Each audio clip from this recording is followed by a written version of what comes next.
June 22 the year 2026 na ohwabra na simano kasebono ebeto aso no chidako obesha kabima mitim se kabima misho no ye de beto aso no miense ebo mo pejo momo abakese fere besi nkonya akopem se nonum bebom na nochi besi nkonya na nwumre na wo FIFA World Cup games ahodo ekoso no ye the live commentary etimi da to aso e dia man de esa wotenom na otimi atipintara pay fraunia na katene se atrase na no so emfre no ni ase atrase na mfa na video to Akwaaba radio 98.3 team ni nyina yesi konya no pene dwumedie no ye de ebrel obekoya YouTube Akwaaba 98.1 on YouTube Akwaaba 98.1 ko sisi ye live obakonya show ni bi na ohyaduwa na wetimi alike ne kama edema wo wi ano ta comments go no miase no so wo sha no akara kire wo ne so no so ensa se ne bia no pay ya betra sen sama hudo ye de be no obenye bi etie no nye bi ahwe na wa kire na adwene kama so etimi da fa oko ye Facebook no Akwaaba radio brekum Akwaaba radio brekum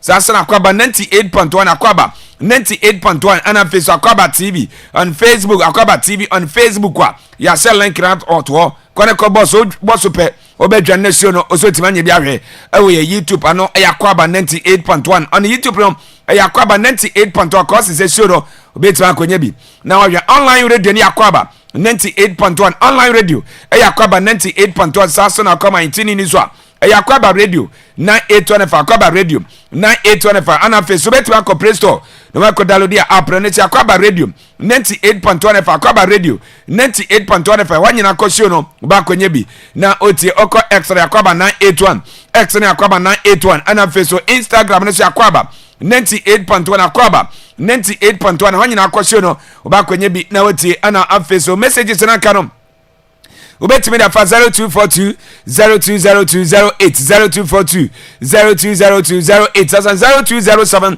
573003 0207 5730 03 say WhatsApp and as a normal messages no ubetimi eda fam the pam nyina ye bekenkan etimi eda matim nyina tenase oh fiase masom for Mr. Bona oh fiase Hassan Hussein Adam say ha the tactical man ocean ben kwame amanyina oh fiase Richmond the darment show no okoye YouTube na Akwaaba 98.1 Akwaaba 98.1 darment show no okwa show no ba konye bi ahwe live now so timacha wadwene so etimi da famity edi Kofi Adukpo the tagone nen sama hu de ebre no ye bewura mu awamana ni akodi nkoma hom na mana ne 2026 FIFA World Cup games no shannon se round 2 games no ekuso aise koso noa ene na ahomachi yetimi abopi results ni kosi sen ye de onsem ye de bamo ene games ni bi ewo ho na bra ben ni se starting na pre-match conference aworo ise time course no de nsem na coaches asa press no e de atuja ye de onsem ye de bamo anana pe ewo show no so ne de sawotenom na otimi ate so far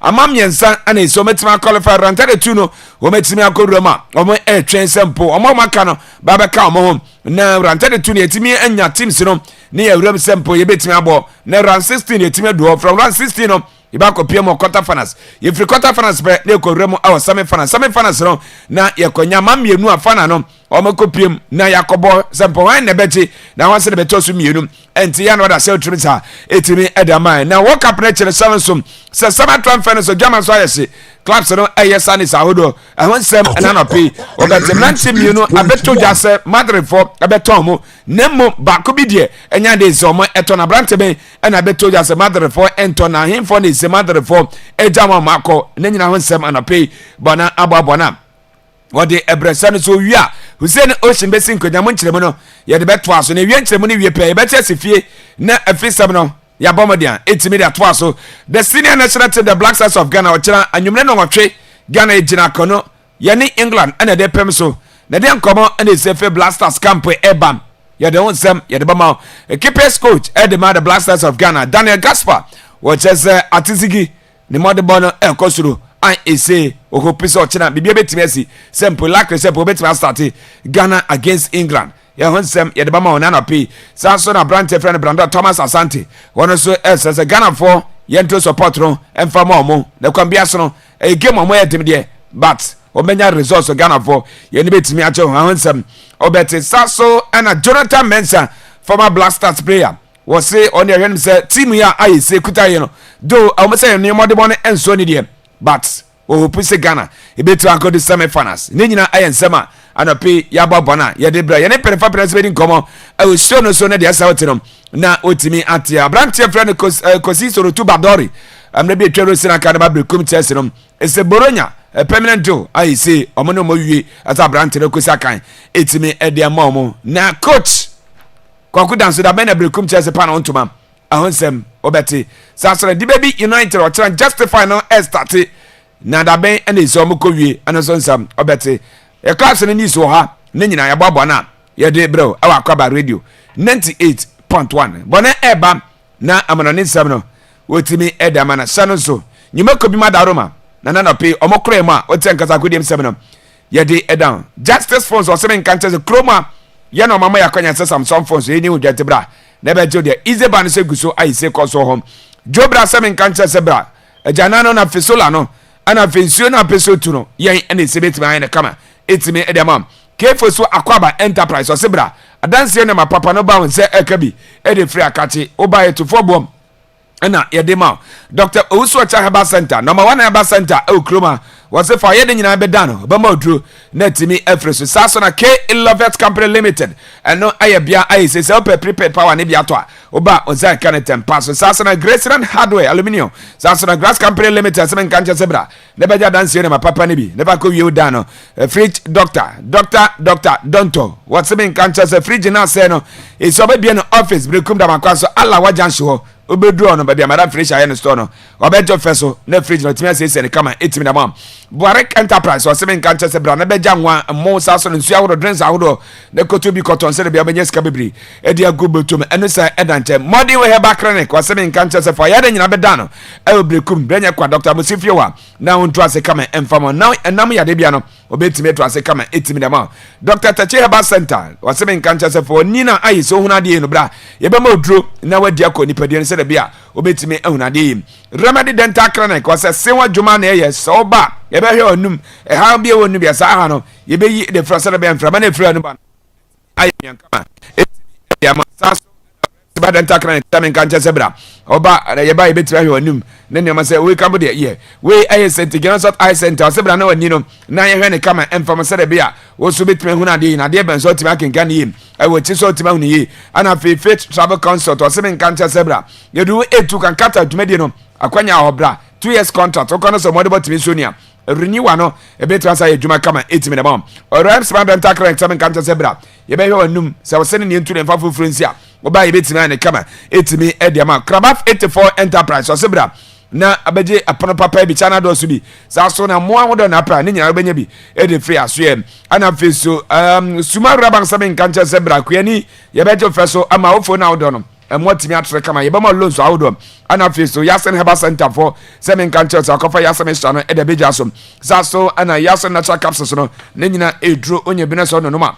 e betimi aboa Augustine Home of Curtains Carpets and Furniture semen cancer sebra beje mattress ahodo bed ahodo sa so ana no sa edanche curtains no was color ben pound sentiment kabe ne nyina obenya bi ede free aso ana amfeso Adonko Next Level Energy Drink Adonko Next Level Energy Drink energy drink aba anope wa sora homachi ayi so badwuma no wo de onya ba kwa nso hye no ato agum obenum wa honde beti esi takama edema onya adwuma na isi watebre ana amfeso enso atrema community bank wa semen kanche sebra ye no esi nkonya sikasa udwa nyina no ye no bedi account be na peso bi ne nyina behu a ebebie ne kama etimi da masede bia o sikasa ne masede timankoso ye edema omunyina ekambe na no pe wote yankasa akodiem sebe no ye de edan yakofama na ne sebe no e de abre ye wiade aka no ye beto asa aha Akwaaba radio 98.1 channel so live awe YouTube na Akwaaba 98.1 on YouTube Akwaaba 98.1 course sie na kopeso ni bi na hwe oduwa na otimi alike de kama edema mama remfisem okowremo we Facebook Akwaaba radio brekum sasra Akwaaba TV ana Facebook Akwaaba 98.1 yabom de timi acha link rando atwo kone ko boss pe obedwane awe YouTube na nkwa babia ka chebia no ye ne wetimi edi afa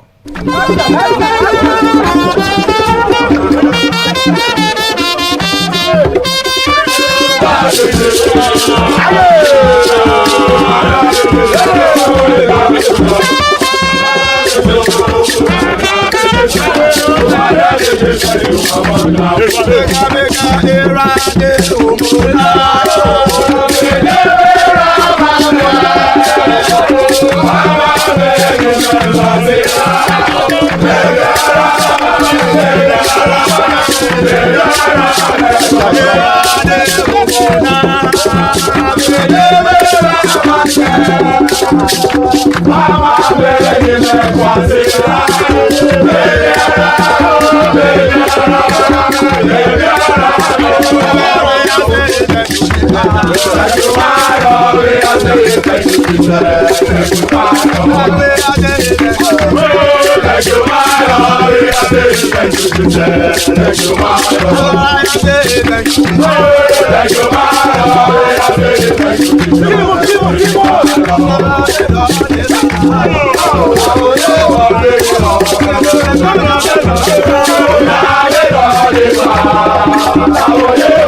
Anopain so abrasia so say yewramu amanane nsama yensa kana no ene yede be somo e wa Akwaaba sports arena so de tie ene se ena anopai uko Facebook no so eye Akwaaba 98.1 yes Akwaaba 98.1 uko no ma e be link to YouTube now so wenya kwanya akwa show no bi e wo YouTube no so because YouTube no eye Akwaaba 98.1 uramu e wo TikTok on so e live e wo no ma ena anopai dodo na e ema niema enso etimi ekoso ye na mame fanto atiefo anim se uramu ewo chase ena no pai ada social media handles no so a ehonso no show no edamu a eniema ekoye kama pa on TikTok ubenya no Akwaaba 98.1 sanso na uramu ewo tuni na Akwaaba 98.1 afi mame fanto anim se online any tuning bambi bia no Akwaaba 98.1 ena wo kona afi wo kwakwe show no batano pai before say be performance no aseda ane yede ema fosu ya company limited Akwaaba launch enso eka wo bi original anti-barbering salon and Maya chemist limited Sioman limited eka wo WS Burton the new CBG mobile app no enso eboa yepa and enwa cheso Adford Frozen Foods we enyuma komu kwa yasea na no pai yade mu eko performance so yenyine enim said the biggest football competition na no aye the FIFA World Cup no 2026 Guswa Air Coso, our USA, Canada, and Mexico. Na second one of matches na enche na yedini air by your china and the Black Stars of Ghana. Ejina kono name of the atia NSM. Nano Saturday any annual games course no uko group ia Ecuador and Curacao game no and so etimi ekoye 0-0 a branch of an alloy room and so amakwan amabobo kwefa na Ecuador minor entimi amfabo antuna tinamu throughout the 90 minutes no a branch enya 17 crucial saves hey historical na a branch and team any alloy room no the ate anisem ni performance na etimi eboaye ema nano game etimi course no total shot for mine day any Ecuador no na ya 29 abrant no enso etimi emanage save the 15 na ya on target otimi equipe clean sheet in that game e was a group no no Saturday no the the Ivory national team Germany womo ekokohia ye Ivory Coast any Germany game no ekoye 2-1 Emma Germany minor abrant from fan case ye no air captain Emma Ivory Coast minor on the 30th minute and was ball first goal Emma Omayefene Ivory Coast in the second half. Dennis Undaf every bench ebe take a SI ball winning goal 68th minute no take my game ni 1-1 and a 90+4 ball the winning goal one and a G play of the match because Urama a Branton performance no there was 3 year power bomb around 66 minutes 2 minutes later and Otimi Enya the equalizer Emma the diamond shaft of Germany so far a Branton Enya 5 goals contributions in just 67 minutes. Nacha say why super sub at the Amada diamond shaft of Germany Urama the only player when also etimi register multiple goals and multiple assists no na Dennis Unda for 5 goals contributions and opai adeni nyina enso emamo na onim say Branton e crazy start to be e musa ono enso ababe the first German player since Miroslav Klose say in 2002 wotimi eshe goal in each of his first 2 World Cup games no timi eboy no in tutimu say about 24 years in here and answer o calculate here mutimu say niema enso ekosie ema Branton day and Dennis Undaf so far wanya 3 goals 2 assists e 2 World Cup games wetimi abo and the Amada diamond shaft of Germany Manunia so overtake Hugo Lloris as the goalkeeper with most wins and as the most appearance of all time our World Cup no who can goalkeeper about more matches our World Cup ma say ababe Manunia for the diamond shaft of Germany no we bought 21 games and amwomo na record no equal former France goalkeeper and Tottenham Spurs goalkeeper Hugo Lloris about 20 World Cup games and Tinano Ivory Coast any Germany game no abo ama say Manunia na oye goalkeeper oba World Cup abako say mo abo most matches na Germany goals omu enya no abo ama say o tie for the most goals in World Cup history with Brazil minor Brazil 241 and Germany so and 241 goals in the FIFA World Cup. Yeka no uko group here say after match day 2 no Germany are qualified to the round 32 of the FIFA World Cup 2026 going on at Qatar and also going on at USA, Mexico and Canada. Nacha say anu dinye pa say group E no Germany edikai womu was 6 points plus 7 goals. Ivory Coast etosu mienu womu our 3 points womu any goal and Ecuador etosu miensa womu 1 point minus 1 goal Kurisao minor and so atoso and I wamunso 1 point minus 6 goals na yeka no kofi arawosam and said Germany defender and it and Nikos Klutabek ono enso esia kan Emma Dortmund bobo kono the eb and is a branch no enya ligament in his ankle and we are World Cup no ebe over for him yes medical team no e treat a branch no say be ya nyema betimi akosie nemum se bibi antimi antoto ye dia and Andreas Klutabek one the World Cup no and so ebe over na group F so no Netherlands ni neat about 5 goals 8 years Sweden minor Sweden wabo enso eti emu bako Brent Bobe and about first goal about second goal 5th and 17th minute Cody Gakpo about third goal and the fourth goal Emma Anthony Elanga at Kanabako Emma game no acquire 4-1 89th minute and a Crescencio and 5-1 Emma Maya no and so Netherlands na Brent Bobe ni 2 goals for share no Emma Branton so has scored the third fastest brace at World Cup in this century, this 21st century no a Branton and a player wa toso mi ansa ni 2 goals at Washem World Cup no and so etimi ever fast the Odikan and so a Branton the team and it Miroslav Klose wonya 11.35 and answer 11 minutes 35 seconds after Ronaldo and so enya ne de no 12 minutes 16 seconds and a Brent Bobe ne de no so wonya 16 minutes 12 seconds old man one and the third fastest brace scorer in this 21st century ya de nyina and so emamu ewa Akwaaba 98.1 so Cody Gakpo and a G player of the match award no na after the game no Frankie de Jong ebe kansem edin komo eke kan yama bebre na ama chase ebe betotwa sɛ amanfo criticizing sɛ one possible enkonanim anytime bia no what the pass ɛto akyire ɛna wɔse nipa bebrebe na ɛna kyasa dodoɔ na enim football mu anaasɛ ɔmonte football ase na sɛ wohwɛ de wa amanfo esi fa so ɛhwɛ football ɛna wɔn nsɛm wɔn ka no wɔn fa blame no ɛmu wɔn because nɔkorɛ pa ɛne sɛ ɔno aberante firi Frankie de Jong no wɔyɛ player bi a anytime bia no wɔpɛ sɛ wɔyɛ adeɛ betumi aboa ama nneɛma akɔ sie ama team bi a wɔsi akan ɛma wɔn nti anytime bia no wɔboa sɛ the diamond shaft anaasɛ wura mu ɛwɔ the orange national team Netherlands wɔn asoa yɛ a wɔtry sɛ wɔbɛboa wɔn Barcelona club no so no wɔtry sɛ wɔbɛboa wɔn na onim sɛ ɔmayɛ ne den ɛne Sweden so no aba bɛyɛ the first country a wura mu ɛwɔ abakɔsɛ mu a wɔn nso no World Cup games wɔn atumi anwene wɔn first game 5-1 na kyerɛ second game so no wɔn akɔ lusu 5-1 ɛwɔ hɔ ɔmayɛ ne den ɛne Sweden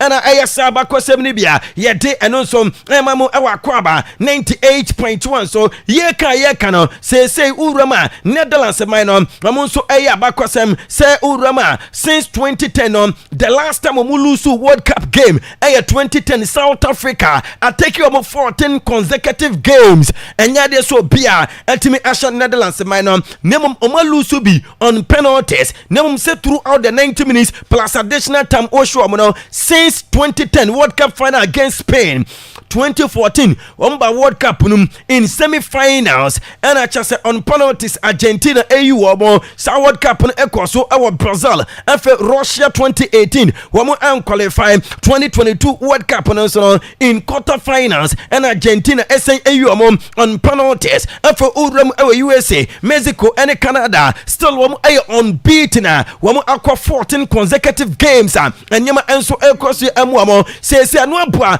ama wamo Netherlands for them. About the longest and answer when the longest unbeaten run in the World Cup history. When we breaking Brazil for record and so 13 consecutive games without a defeat. Say Netherlands minor and they are 14 games. Now Brazil for 13 games. No, 11 and draw 2 and lose be. Now between 1958 and 1966 World Cup and also a team across no. Now here Netherlands for the another. I have 14 games from 2014 ABC 2026 no emu ayeden womo abo 14 games and winning 9 and drop 5 ewaduma womo elusu pi e was a group no no yemame fama tie for sem Tunisia fonso etna home ema Japan ebo mo 4-0 na Tunisia fonso no kofi womo out of the World Cup asifimie pa 2 games womo bonom womo the 2 different coaches and I adwuma Javier Renard womo coach odi womo everybody final game so far women are considered 9 solid goals na uramu our World Cup women and country women are considered goals do per 9 and a kata and Curacao for them and so are considered 7 our home na Javier Renard yase kofi wabeji £200,000 and I said €200,000 and they are going to bottom during these 2 matches no babo and they ama Tunisia minor and also group F no urama Netherlands for an edikai after match 2 no more 4 points plus 4 goals Japan womo etosum yeno 4 points plus 4 Sweden etosum yensa 3 points womo ni go and Tunisia etoso enai womo nso any point bia minus 8 goals womo every World Cup nim na so womo game epo eno air final game e group F uko group H eno Spain enso echi Saudi Arabia empo womo eka enai womo Saudi Arabia for no womo entimi ante Lamine Yamal on the 10th minute wonya goal sa goal no was assisted by Mikel Oyarzabal and at 21st minute Oyarzabal no ebe ball second goal wabo third goal and no any second goal no on 24th minute and on goal Hassan and so a boy on 49th minute Mikel Oyarzabal and etimi enya man of the match with 2 goals 1 assist na Abrantino the ate NSM was some important goals and the ama the Spanish national team na urama Abrantino in European Championship 2024 no was a goal Emma Spain against England and in 2025 on some Nations League wobo 2 goals in the quarterfinals 2 goals in the semi-final and a goal in the final, and once no one 2 goals 1 assist in 2026 World Cup. And is Lamine Yamal Ababe, the second player in the history of World Cup at the age of 18 or younger to opening the scoring in a FIFA World Cup match. Not just said the can say the 17-year-old guy in 1958 one also Asia kan Emma Brazil and no aye Pele red Pele no and a team aye Sadana Lamine Yamal no Kofi Diate and say ni go that was shen uka create one Messi there just 14 days difference. Messi enya the first World Cup goal no 18 years 359 days. Lionel Messi and so a brand definite Lamine Yamal 18 years 343 days and we are 14 days younger than Messi Abra one also enya the first World Cup goal na youngest World Cup scorers no aye Pele the nimfie from pano 17 years 239 days after papa ni din enso ane Manuel Rosas enso ebo chasem 18 wobo go Abra no 18 years 93 days and Gavi enso enya the first World Cup goal at the age of 18 years 110 days. Ibrahim Mbaye atoso and I one also 18 years 142 days. Michael Owen at the FIFA no so 18 years 190 days. Alfred Nicola Kovacs and so ebo go 18 years 197 days and Rama Dimitri and so ebo ni go no 18 years 231 days and Lamine Yamal and so abone dia otoso enwatwe 18 years 343 days. Lamine Yamal etoso enkono 18 years and as Lionel Messi mum and otoso enkono wono enso 18 years 357 days and Julian Green and so etoso edu 19 years 25 days and Payedinya Emma Musese Lamine Yamal for club and country this season 51 matches 25 goals 20 assists 45 goals contributions in 51 matches and Lamine Yamal say ni go we ya edikan World Cup no wo dedicate and the amane mame ni girlfriend ni family and ni namfofo nyina and obi bia no nso watch us stadium on any woman so woman Spain or say this goal is dedicated to my mother, my girlfriend, my family and my friends and everyone present here and also those in Spain and no some are Branton day and so any Lamine Yamal what they to na or send World Cup first go watch or we are muso besha more na sa feeling we no was so tire pain and was say a Branton for Mikel Yazabal it deserve to be named as man of the match of their gamer when winning a den one and so hodnum no into we are happy for a Branton day and Mikel Yazabal na Alejandro Moreno and so ESPN so no we could come and was say a Branton for Lamine Yamal no a Branton a great papa now read the way we see started any the way we see Kona Ultimus boy no and so our future the qualities no ekasa emano.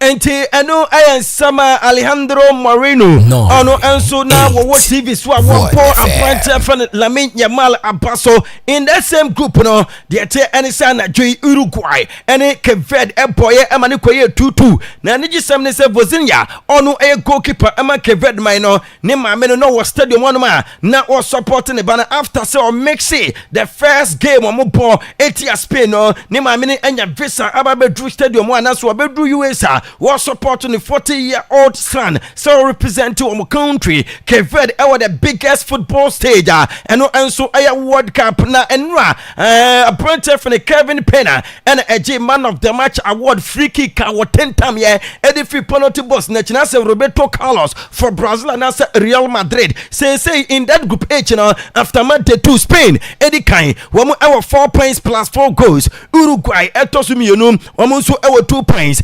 Any goal and a Cape Verde etosumian Sam, our 2 points.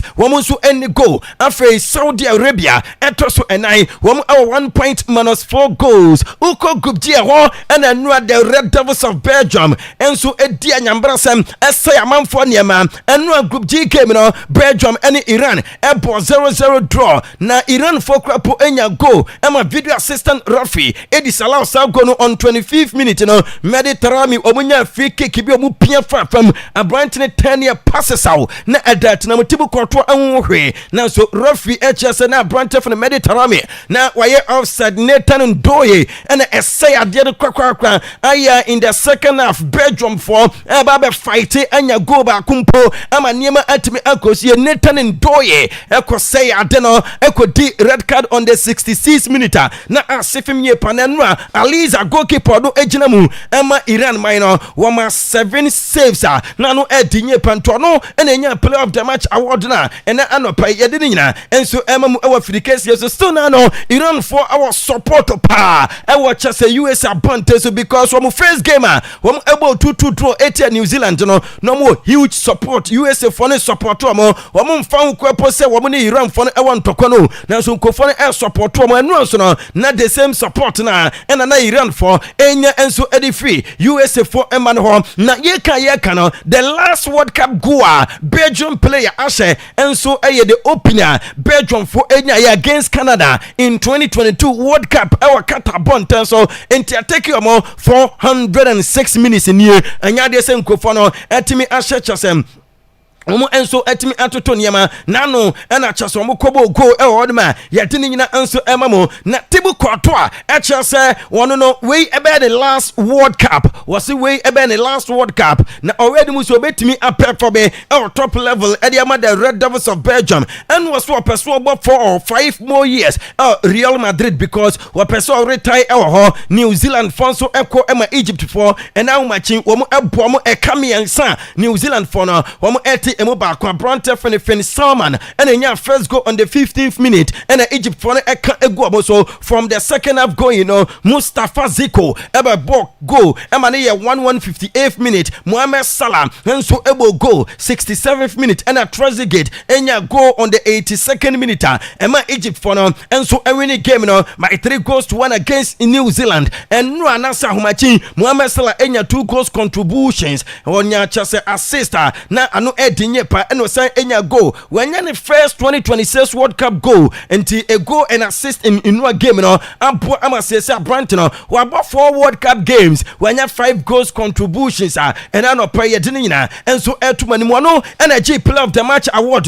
na so far uraba Russia 2018 wakoshe goal and also she goal 8 amaya ni din ene Russia and offense no she goal 8 Saudi Arabia in their game against Belgium and so no wo ball assist and no wetimi abocha say go and assist e wonoma enye is a say Egypt for no wo mo na di kan e wo group G wo mo 4 points plus 2 goals Iran etosum yenu wo mo so e wo 2 points wo mo ni goal Belgium etosum yensa womo ewo 2 points womo any goal and New Zealand etoso enaya womo ewo 1 point minus 2 goals and to World Cup we mu as African teams apart from Tunisia and South Africa as womo money mono ensure the answer ni other African teams perform other 8 the Lions of Cape Verde, Senegal mo and Ivory Coast mu nyina and so perform yet mu say ano edinye pa so far 40 matches and ya ball na 40 matches yenya 121 goals eno can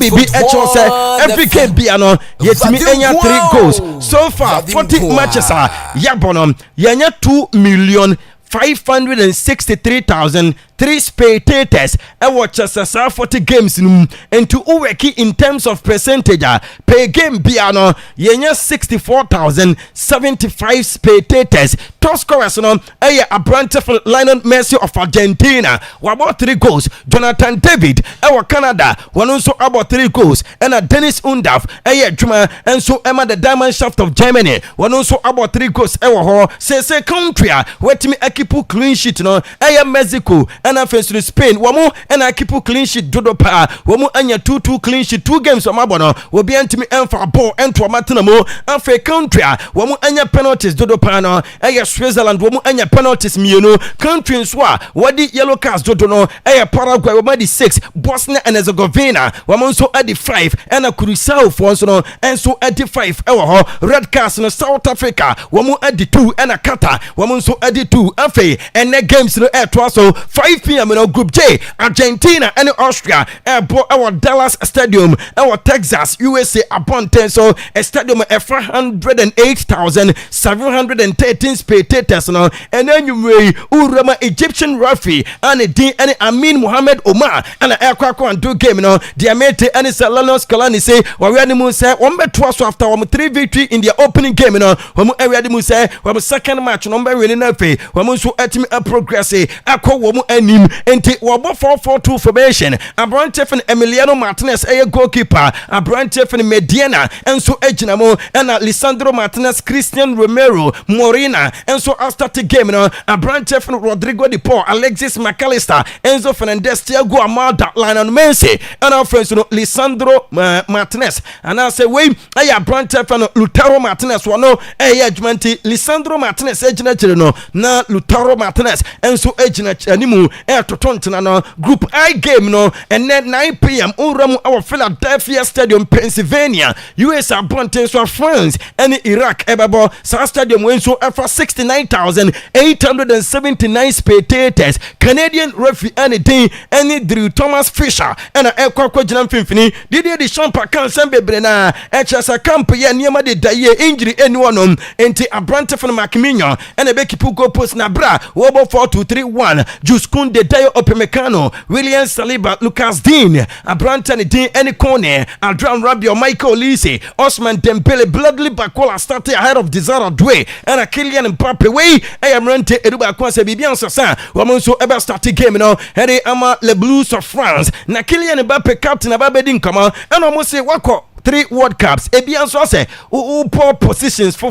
na favorite position pa anything and was in 2018 I played on the right, in 2022 I played on the left, in 2026 I am playing in the center. As long as I am on the pitch things flow naturally and no some Abrante and Kylian Mbappe what they had to janto say 2018 World Cup course Russia no about right side of the attacking. In 2022 our Qatar no ball left side of the attacking. In 2026 our USA Mexico and Canada no war ball number 9 position and that's war ball center for the forward wall and as far as so the Kylian Mbappe ejina pitch no so and from anybody added the beto niema e flow naturally emanu enu ayensem Abrante no what they air to janum bisa ne say hydration break no and now say cooling break na man force a slow game no na o edi asem na be kan edi for no say question we no mo emisa players because players there ekoyi emu omu a wo mo ebeka se ye ankoyi emu omu a wo mo ebeka se enye no osese e bia enei wo mo dominate on the 25th minute no mo ko hydration break na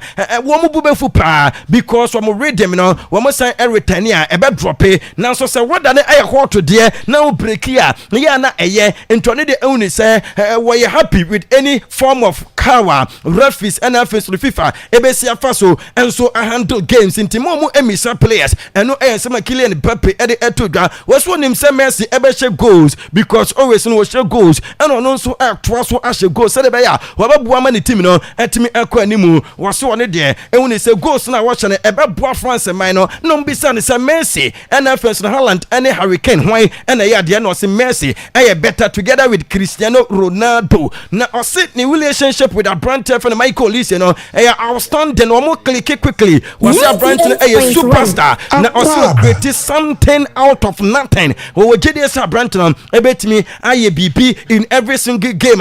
One ever pour and no summer. A brand for Kylian Mbappe. And so attitude, what can I say there? Now just say who baby what can because when you know our Real Madrid, about 1 year per Archana games, no about 12 so no way 12 a.m. One any Senegal about Jordan 3 a.m. One any Algeria, Ebesia, now for Portugal and Uzbekistan, and so about 5 p.m. The Black Stars of Ghana 8 p.m. You know, or Boston Stadium, Massachusetts, Yane England for an airport. Nasa Boston Stadium, you know, for 64,146. Hector Said Martinez Soto, a Honduran referee of Honduras, one and an aircraft coach Namfini, Nafu on also and to game into Honduras referee and Hector Said and Martinez Soto and an aircraft coach Namfini. Unim sa Ghana, Yen players ni just somebody call Canada no. Yes, no one on Besho, Yedim say Abi of the Aquako, you do not somebody Aquako Bibia. Yes, Sages no Mocheno, and one woman show Mon Conquasano, and Tomudi go washing machine had the chest after washing is near Magugu Gumua, Womo Asia Babashem against any England game. No a reporter ever. Now, I need some and it said the English Football Association, if you know, I confirm say England players on ebe shaking hands with Thomas Partey before say game no ever started. So starting Kwade and I say before say game never started no was statue Chelsea players ebe chiachianum because the entire team ever Cofield no some about national anthem ti if any say one more ebe chia Thomas Partey ti say there one more see even during the game no one bet nya kasa Ghana players no and Thomas Partey nya DSM Etiam Rabia and so England for one from don't forget to say England for the opening game no one win 4-2 Croatia and Ghana so they winning 1-0 Panama and to Ghana you will clean sheet what you say and you have one goal England for no so no one concede goal and a more goals so one 4-2-3-1 Jordan Pickford ebe goalkeeper Abrante Rico O'Reilly ebe Jinamun Samson John Stones Ezri Konza Rhys James ebe starting game no Elliot Anderson Declan Rice Anthony Gordon Nonima Drake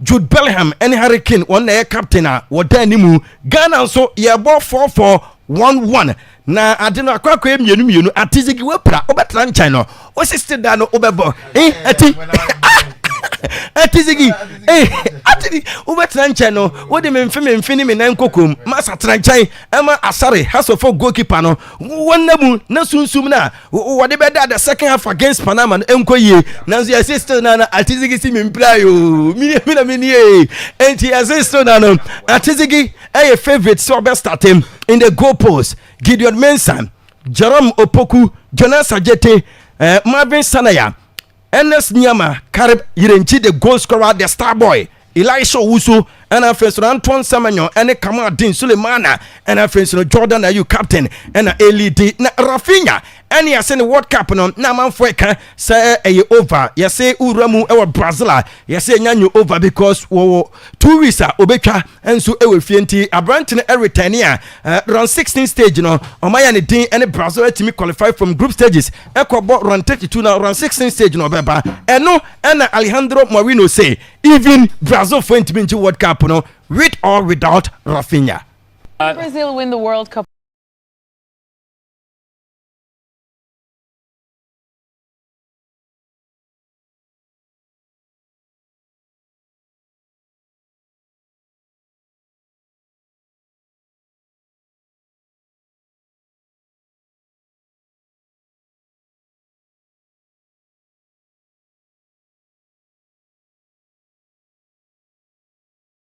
Dear say ombetimi age World Cup no nema match Scotland and Brazil ebebono dia mete and say branch no ebetimi abobi because I return na urama Madrid aswe na ababeto twa say abranche Federico Valverde Madrid for so monton nemum Eduardo Camavinga and Laurent Tchouameni you say likely so ebeko and Madrid bobo kuna shortlist 5 midfielders ombeto emu baako Alexis McAllister and Enzo Fernandez tope nemum you say Rodrigo Hernandez Cascante enka ho na uramu ewo Chelsea wo mo aso yesi komu epe abranta ni din enso ene Trevor Chalobah yesi sikasem no a problem na Liverpool the second bid echo after say wo mo 100 million euros bid no RB Leipzig reject on Brazilian diamond no yes so the different offer kwa ene anopa ye de ne nyina enso e ma tie for Man City mo pe Malo Gusto yes mo ka ho asem Chelsea abrante no ena Inter for 25 million euros no Liverpool farigete obebo na Enzo Maresca na aba no obesa ebe janu kwan obesa ebe janu kwan ya ko ba bintina obesa ebe janu kwan obesa ebe janu kwan once ne ho why Pep Guardiola free Barcelona free Spain back and wanyesa na o ebe ma chance we be yi on ko ba bintina ye the Chelsea mpagu na ebe ma mo why you want to know and your coach no ya ne sika nka ye mo one man impia na ja Chelsea for na kiposa likely say Nyankopon nya adoma o chena Black Stars game no Brekuman betimi a share Brekum main station pe nkomodie no ba bia aduru ne de almost 80% say Brekum main station o chena ye be wura mu da bia nya sabe ma ba ko no that's it Budi Hussein Kabedi Kama na sana wako ana actually obedi kan Hussein Kama no ana say actually ana Hussein beti asem no na Hussein ajere da wachi pampi mini ni ka we we nya sempo asem bese ni bese champion miss bona stabana je fans wa bona sabana eti seze no mo ti we ni Mr. Hussein sabe Kevin we dey I was who play integral role Dabi o me dey appearance we kasa ngere on appearance we kasa ngere on pepper dem we na dey buy na Dabi we na ti do Messi we kasa ngere nya yi we kasa ngere dey say me who source no dey buy no don't worry o si wayomi yo anti o say me abako dey oh bibi abako yaba ya nya ba so dey yaba go fit go ebe adwuma and say Monday and seven doors okay yo any my yentie we abra yi say mo da yi say hydration mi Dabi I don't understand say what ebi da so ti mi say Dabi Akwaaba so hydration Dabi the young break Richie Bases ni me Mr. Bonampie ma na yen shensem na Kofi yeah Enra it took Lamine Yamal just 10 minutes to score his first World Cup goal. Yeah. Now, in fact, one of the most beautiful things are now may change this very World Cup. Kofi, ebe shasiye no yebehu. Say ni yebehu Lamine Yamal say open the first World Cup goal account. Of course, first of many to come. Yeah. Now, this goal means wabe the youngest Spaniard Spain near Osakra our share the World Cup goal ID kind. Okay. In fact, he's the second youngest after Pele since the year 1958. Yeah. Say omubo game no open goal our World Cup ase. Okay. You see Lionel Messi share the first World Cup goal. No, 18 years, 357 days. Oh, okay. And then Lamine Yamal, who is 14 days younger, Eswa Shenedie, at the age of 18 years, 343 days. Interestingly, two Barcelona players in India, no more the jersey number 19, and they make you a debut at the World Cup. Now, you know Lamine Yamal, and for his talent and the football, Kofi, he is a player many believe. Say when through the level of Ronaldo ni Messi, even Neymar Mpua, it will be disappointing. And for that to happen, Kofi, it is true. Said the Thomas Frank Cracker be BBC. He needs to score a lot of goals, particularly getting into the box, tapping, say of course, for the speed and a back can't ball. But truth is that Lamine Yamal no. Say debia yebedi ne ho nkomo ne yedi ne yie and then the players that ye nyina ye hu Lamine Yamal in the light of na ebeba mu a agese ni goals ne be doso and of course goals no there is no player obetumaga just share a lot of goals outside the box as inside the box and that kind of ye share no so yes Lamine Yamal will have to revolutionize his play. Coaches will have to make sure say majority of the time no creative goals no Kofi we understand his creative juniors and no personal thing say he always want to entertain the fans. Yeah, penny the way he dribbles, the more the same thing. Omamu so ampana ni abre na waba agro no. But those chances don't on a ball Edema Rafinha no on a ball Edema Spain for no so he has to be at the receiving end. Other players in the so muchatum na lami yama she or be assist be ka fine, but majority of the times and say so all box in echi and say so be a game too much and so mu no nya goals no because the only thing that can carry you all the way the be amekasa asem and was the first World Cup goal here I've looked at the statistics and Kofi unim say for Barcelona was 52 for the club and was 49 and what it means they say ni assist doors so see the goals yes for the Spanish national team was 7 goals why 12 assists and the I mean ni assist doors so see the goals in fact players na ye ball mudi no omo goals doors so see omo assist in fact Lamine Yamal say obenya those numbers to be compared say ni goals near double or more than the assists I will provide. And yes, maybe we will have to compare him to the creative players, you know, and leave the lives of Ronaldo, Messi.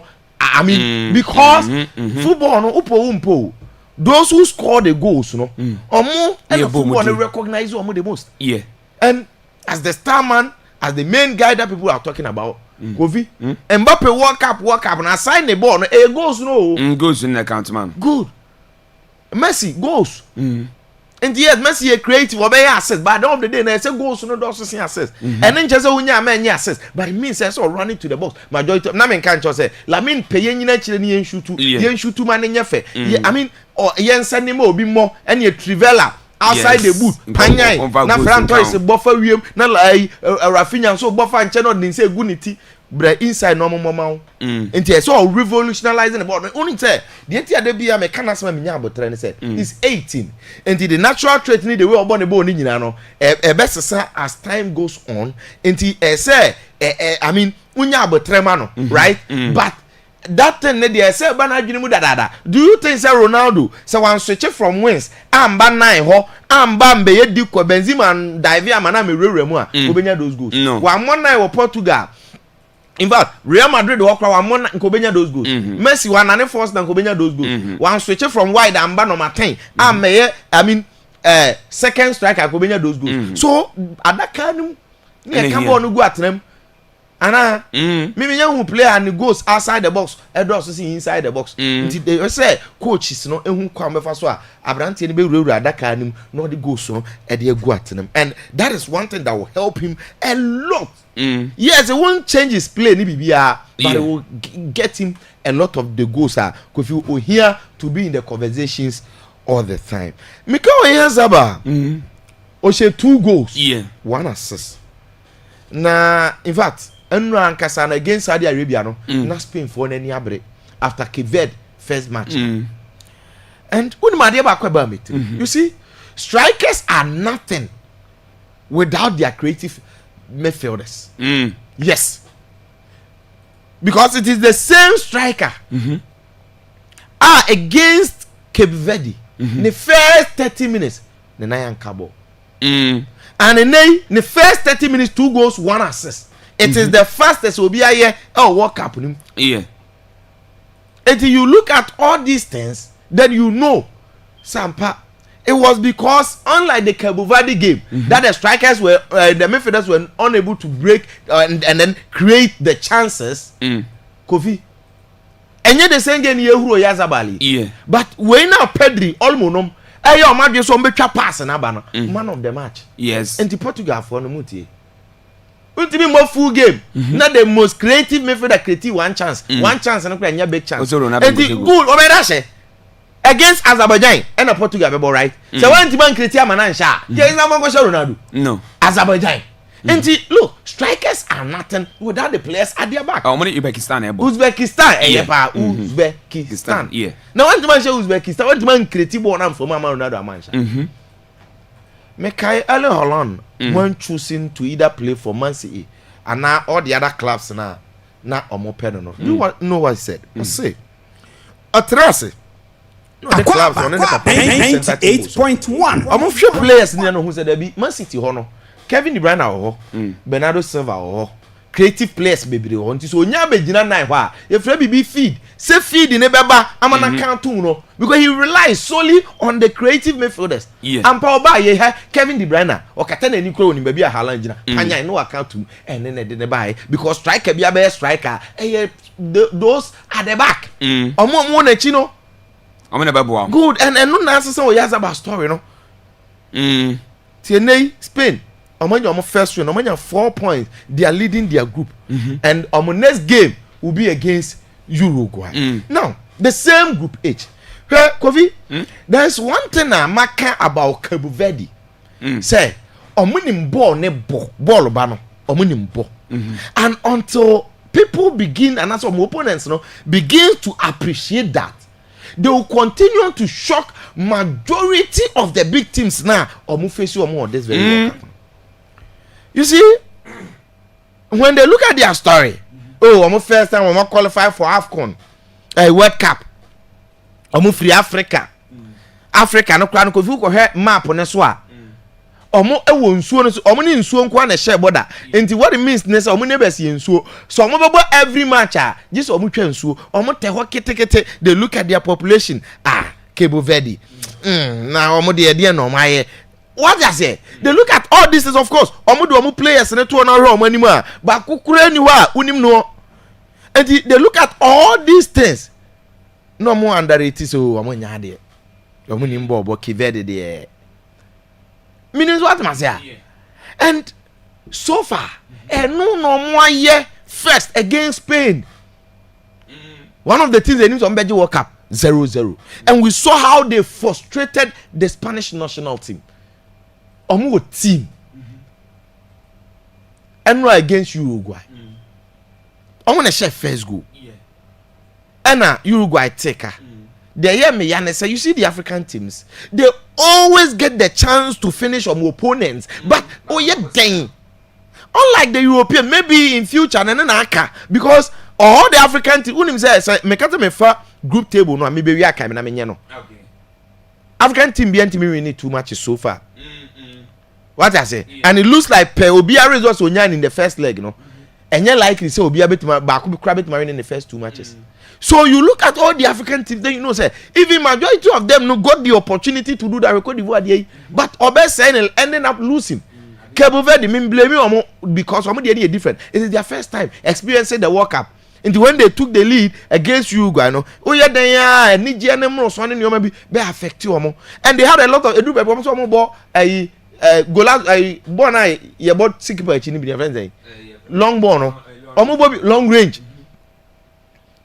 and now for baby omunya easy chance no man said until say Uruguay for the taker on be share 2-1 but then all the time at Cabo Verde for the realize that they have to be in the game on ba no ma be share go player no free bench by in the first start where you for keeper ho Musarela go enti omuya ade and until opponents begin to appreciate that you free delivery amamo ya mamu free service about this Cape Verde team of charge but I don't know why still people don't see that. Let me say it again. Kofi, Cape Verde in the last 19 games 10 years you're 2026 2025 urban for a team about 19 games just say about enough matches I be mananya what we call team Bobby Star team yeah because about more matches those 19 games Kofi onim so lose one pair 19 Cape Verde. Wow. Ghana kwa de see ni mama hye ntie no ye ka 19 games na Cape Verde lose one no a say ye ka. Wa hye Angola 2-1. Mauritius J 1-0. Wa hye Obo Malaysia friendly o hye ne 3-0. Onim so ne Kivicha Kvaratskhelia Georgia omobo 1-1. Now during the qualifiers so be kai a nya Mauritius nkwa no hye ne 2-0. Obo Cameroon, one hye Cameroon. Oche Swatini o man 3-0. Omo friendly matches against Egypt. one of the powerhouses in Africa. Omo draw and a call penalties because they're friendly. Now omo ni Iran for you almost started tormenting Krofo. Omo ni Iran omo draw and then also call penalties.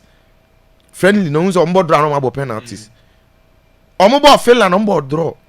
In fact, omo ni Spain abo nye 0-0. Uruguay enye 2-2. Chile na Chile 8.1 time na 11 players no na 1-1 omo di red card and na Chile ended up winning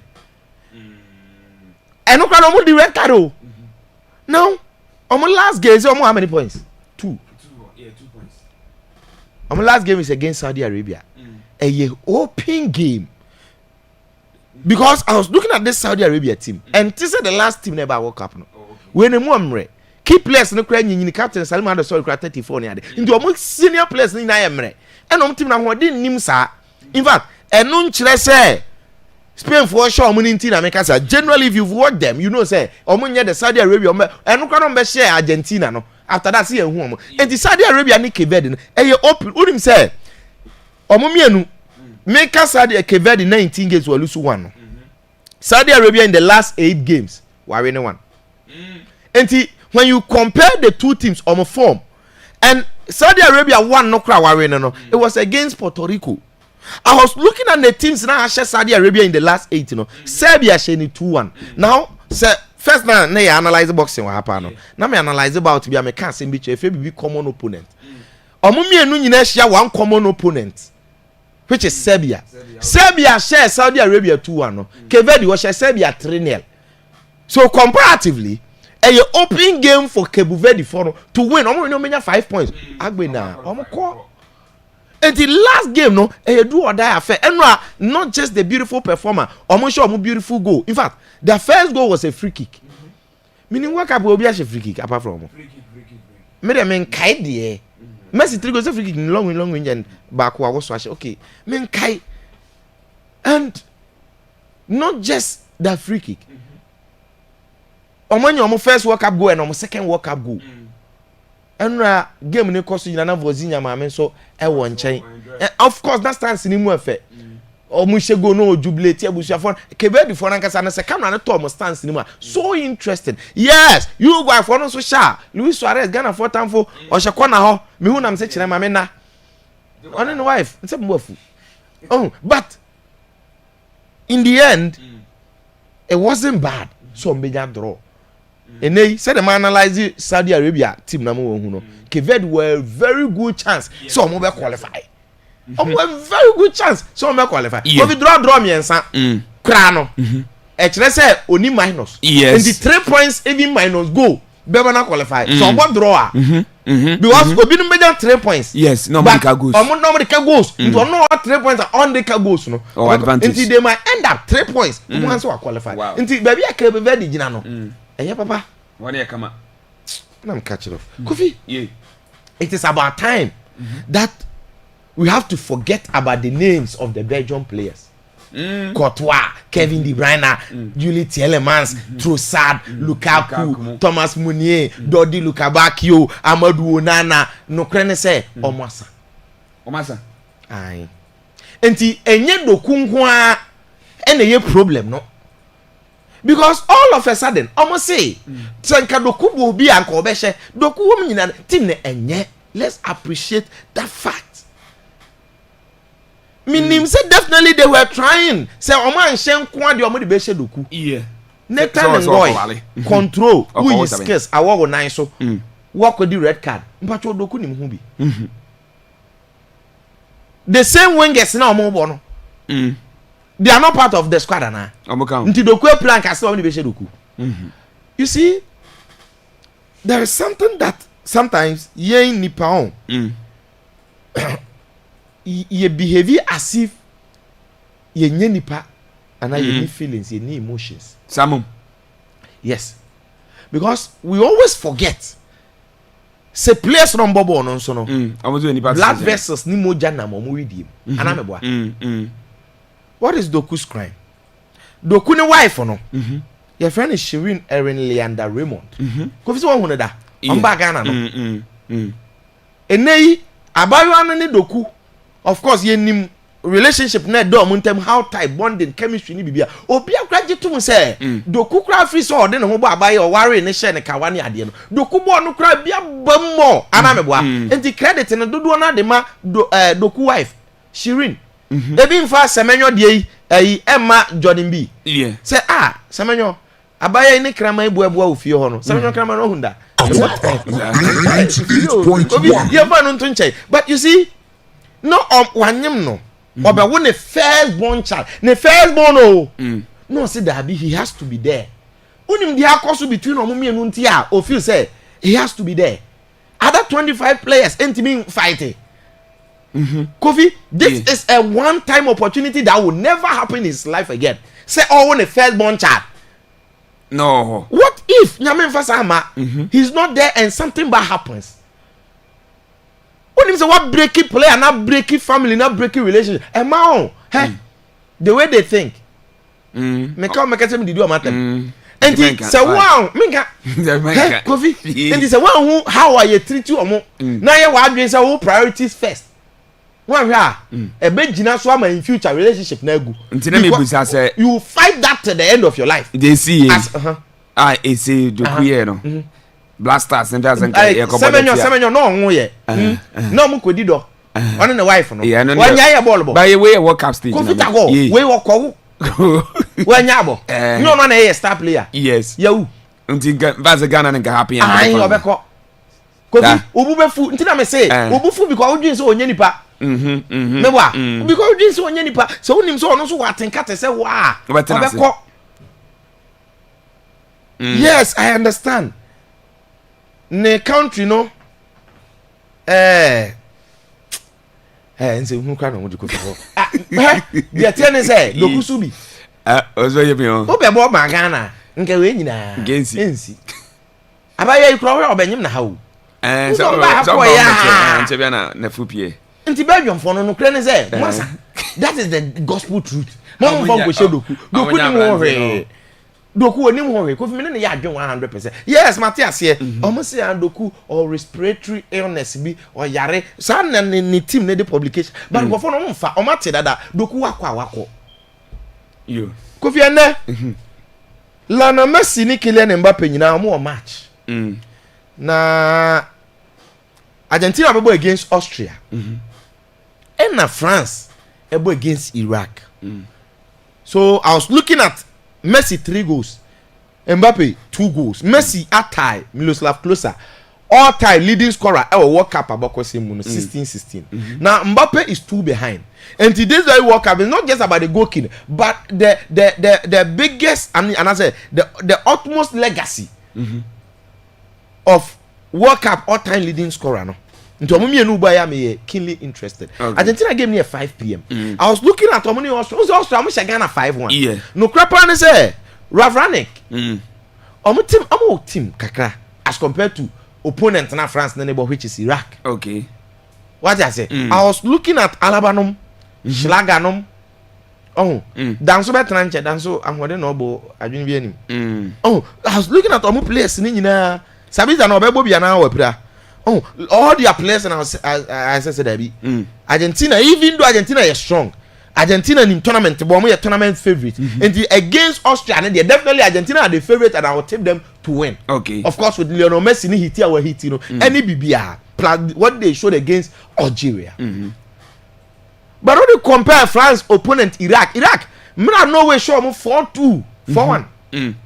Now I'm saying, and I'm going to be share France no. Police be twetwe pass ya Mbappe. No dey akaka. Duwe be twetwe the ball na wuram.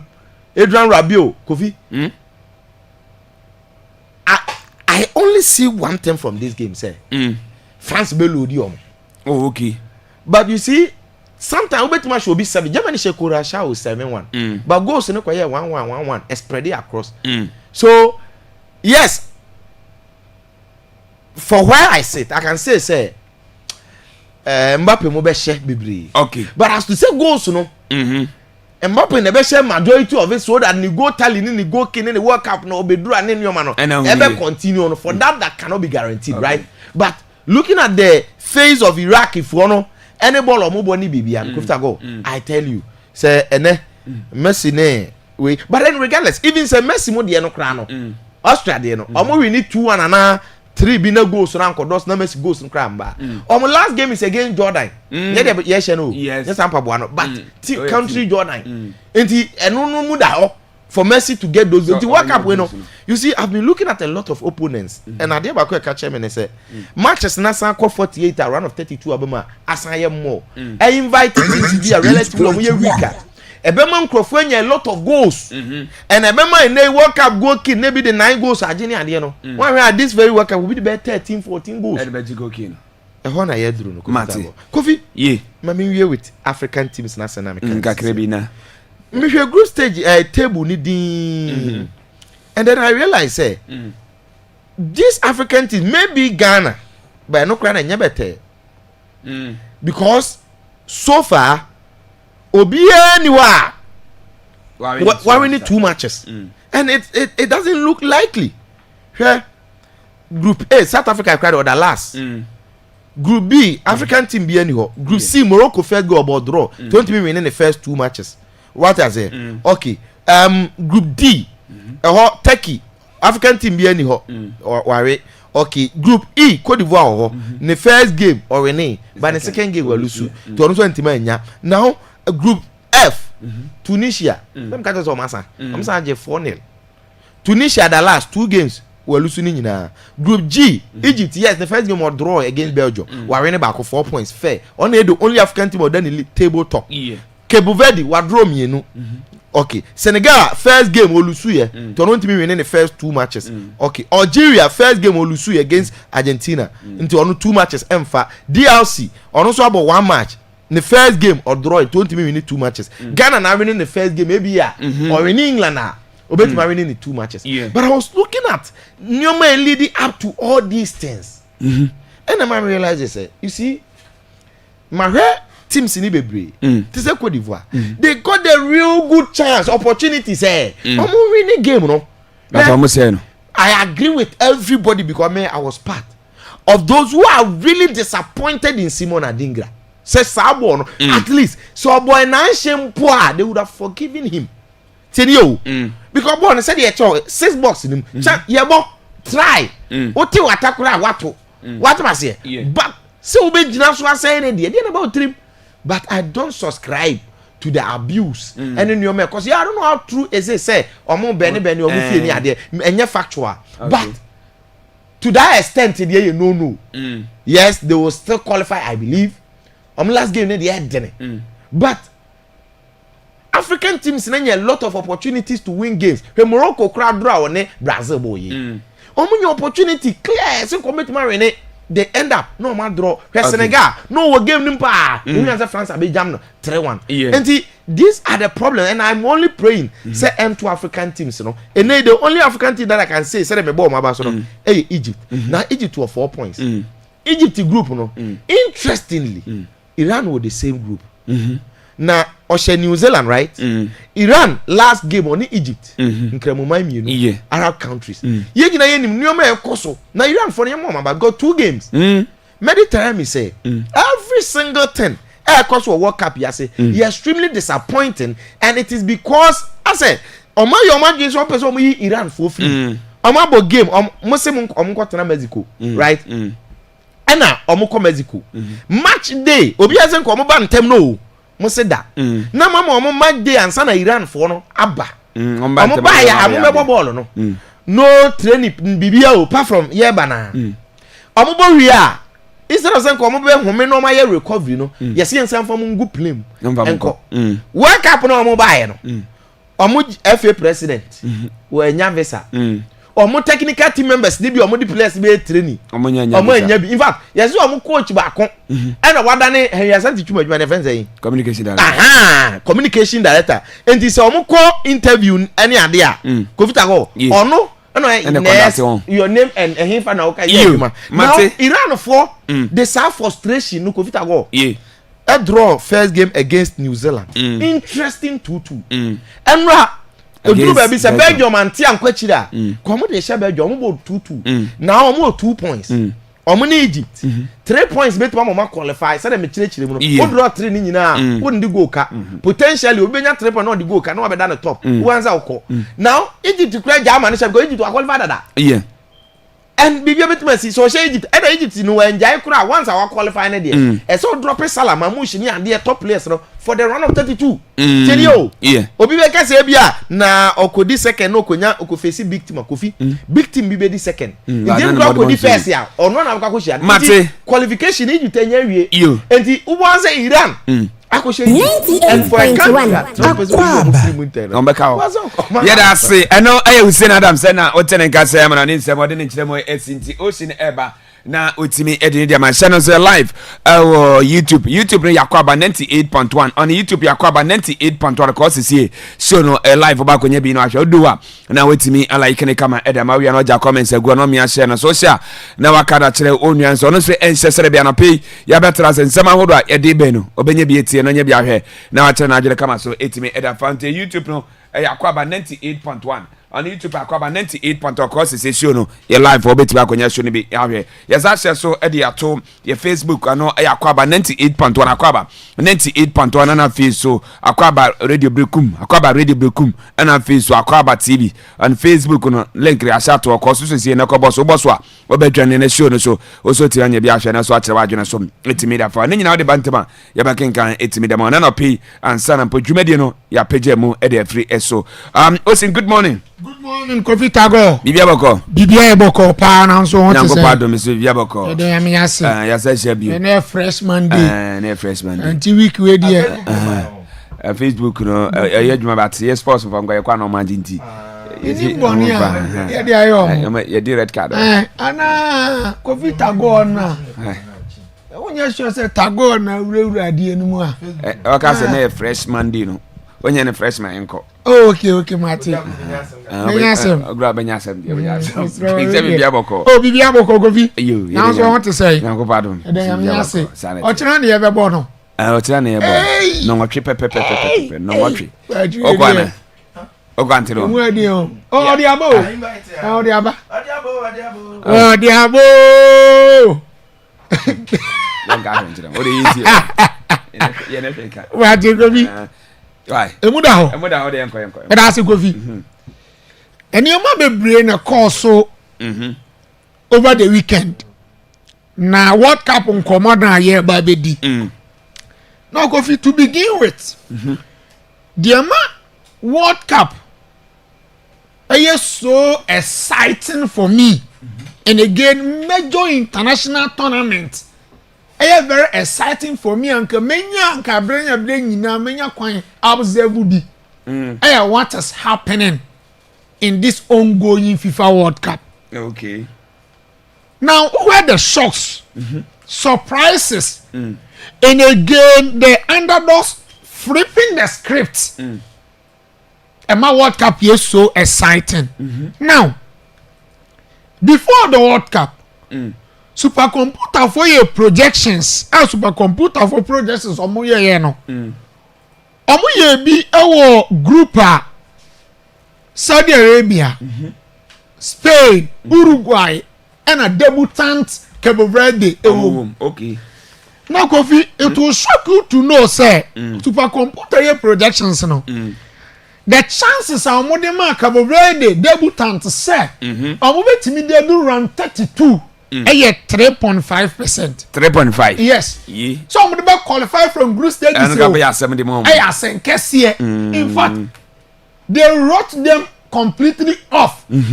Say, yeah, teams are almost standing a very brighter chance. So make me progress to the next phase of the competition among count.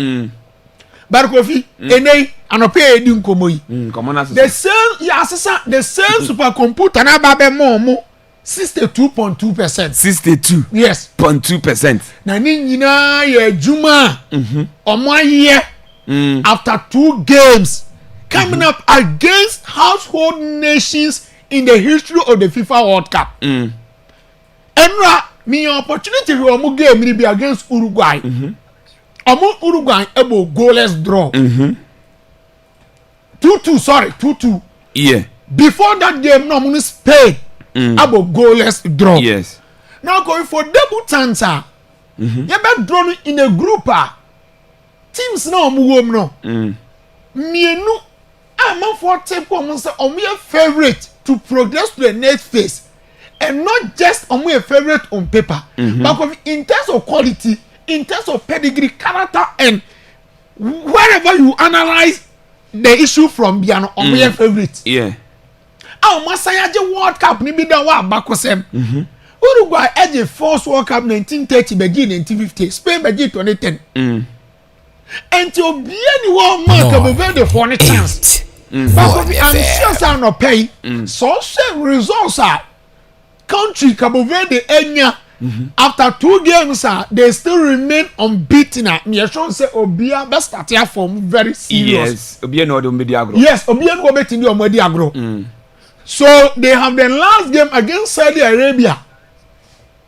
By which they stand a chance to beat Saudi Arabia. At least on your draw crampona. And like so video progress in the next phase of the competition.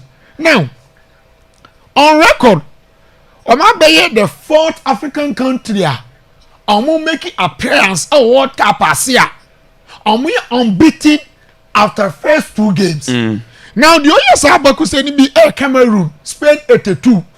First 2 games Cameroon and Lusu about draw mienu. Senegal so bear the same record be as debutant in Korea, Japan 2002. Or in the first game against defending champions France and then the next game about draw. And Ghana so in 2010 was South Africa. Yeah, so your first 2 games you lose you win back on the day. You about draw back. And they Cabo Verde name has been added to a list of debutants of the first 2 games of World Cup say or Munyanye Day and Lusu match. Now Kofi, sometimes in football goes beyond the quality of players abenya. The name awo and the superstars awo. Edu baby a football bro. So now football were a lot of aspects. You're the tactical aspect. You're the technical aspect. You're the physical aspect. Number 1 aspect at Agon, it stands above every aspect in football, the psychological or the mental aspect. Makati Ofia say the highest level of coaching is psychology. Because Nipano, he is not in the right frame of mind. Nipano na gain on sound, ne won tono. Ebi akwa when you broken heart, when you problem you ofie. Odina go bramano so dey na respect so obey amount. He has not gain ni park na so. Yangaza Guardiola ni ira on ne one year over 20 or say years, 24 years say no. Oja no na Man City ni amanko ya meka no ha. So psychologically or the mental aspect of football e control. Niama bebre ewa go pramano so hwe die tie mi di san komo we Cabo Verde team no kofi omo players no omo unknown obia ni momo omo ni di football mu maka cho say Cabo Verde no Portugal fo ne colonize omo san discover omo nti ene current players no krombo no majority one omo bo Amo san binu kra fifiri wa amo we no omo nya bi mo Portugal no ba naturalize ne ma omo yes ade nei omo di duma enti so how they do their things as a Portugal culture no ni sanye man bebre ewo omo duma die mu na ko fi we o share ball no mo bora enye names they play with determination Omo reata so resilience. Omo Martin bia respect. Say wo dia bia we Spain wo Yama. Wo Yazabal, wo Ferran Torres, wo Pedri, wo Fabian Ruiz, wo Ballon d'Or winner omo hu. Kofi we in terms of market value. So wo ye comparison ma. And ka beka say in mathematics you can say insignificant. Like more chance mpo. Now Kofi we the entire Cape squad no market value including your coach is 63 million euros per. Who come 25 man squad ni nyina o 26. Who come nyina boma. Omese. Amu 63 million. 63 million. Yes, omo bo. Wow. On the market. Now Kofi omo share Spain. Spain ntimi ansho omo. Spain market value okay Spain entire squad boma 1.22 billion euros. Wow. Let me your man quite 200 oh. What's the point in I say? Let me your man kwano. Almost times 4. Now before Uruguay and Ra, omubo 2-2 now. Tago Uruguay the entire squad market value 359.30 million euros. But of the 63 million, Asiamua, Muentimi undefeated. No. In the sometimes coffee football, no, and your players now want big names now, no. And on the Mayano Ghana for hope, regardless of oppositions, I echo sure more. Says so, you know, who with determination, hard work, resilience. Who show character and attitude on the foot of player, who bet money and results are open. And they are cool. Yeah. And so our tournament it seems that the underdog teams, you know, Sanya mana no modie de enemu modie de elko money no. Enti ya mo mamba so in fact, o my ade pa. Now, yet me nim komo we without talking about free kick na Brant FN Kevin Pina share. Free kick we Ronaldo. Federico Valverde na sa long distance ne bo share ya. Nka ade his name is all over in the media. I tell you. Say top class player be na superstar be dey share free kick we ya. Anga dey na make na wa. Say Messi na gina distance we Ronaldo Portugal match na Ronaldo gina distance we ba Kevin Pina gina na obo we share ya. Say ga dey je ewu. Yeah. Come dominating newspapers headlines ni na nkai e time na be discuss Ronaldo. By player we no need into be adu obe dey. Obe kan asem. Kofi the free kick ni dey wonderful. Marvelous free kick. 32 meters. 32 meters distance to go. And I ran any deny other sabon to atinam. And they record the wire and say since 1966. Yenya menya debutant be all set the first goal in the World Cup Abakuse from direct free kick. And Kevin Pina and a day I can be for no I that record no. Because we are more so in fact how they are flipping the underdog story no. I idea is so interesting. Now, Kofi, day by day, since you started World Cup, my respect for Iran grows. Iran for no. I tell you. I'm goalkeeper new good. I tell you, Alaza Beramvanda. I say, Nema. I didn't hear, but Kofi behind the day. What's that word traveling? Who's your draw? But ready to say, where you man, the man in mind. I didn't tell me one a trouble or your trouble more. Yeah, yeah. I couldn't go there. Hey, Kofi. Man, you go pano. You keeper. No, Kofi. The time respect for Iran grow day by day. And not the see or Los Angeles. How many Belgium ebo goalless draw. In fact, on first game no. New Zealand go 2-2. Yeah. New Zealand show no man betting now. New Zealand show no man side. I'm betting. Now, Iran coach I find Amel Galenois. Amel Galenois say, "Ni team near the most oppressed team in this tournament among all the 48 teams. No, team aye tata mo, team aye show mo so, team aye hunu mo pa Iran. And Kofi on the be ya drain 100%. Say the current conditions in this World Cup, particularly US one." In favor Iran po a bit. In favor mo po a bit. Now Kofi where the psychological, the physical and the political challenges are Iran face here. Nya de keto. Man so that so mbenya drop po. Na meaning so mba be jai. They'll just come and add up to numbers. Kofi, I'm telling you the reality. Man so that say Iran po bet ma bo draw. Poda. Meaning so mbe che goals no mama tournament no ma no moko. But on Mamu after 2 games, you know, they are not just there to add up to numbers. Hey, Amoba World Cup will obey what happened in the international political space. America for Koko Supreme Leader Ayatollah. Any Myanmar cause the tension between the two countries.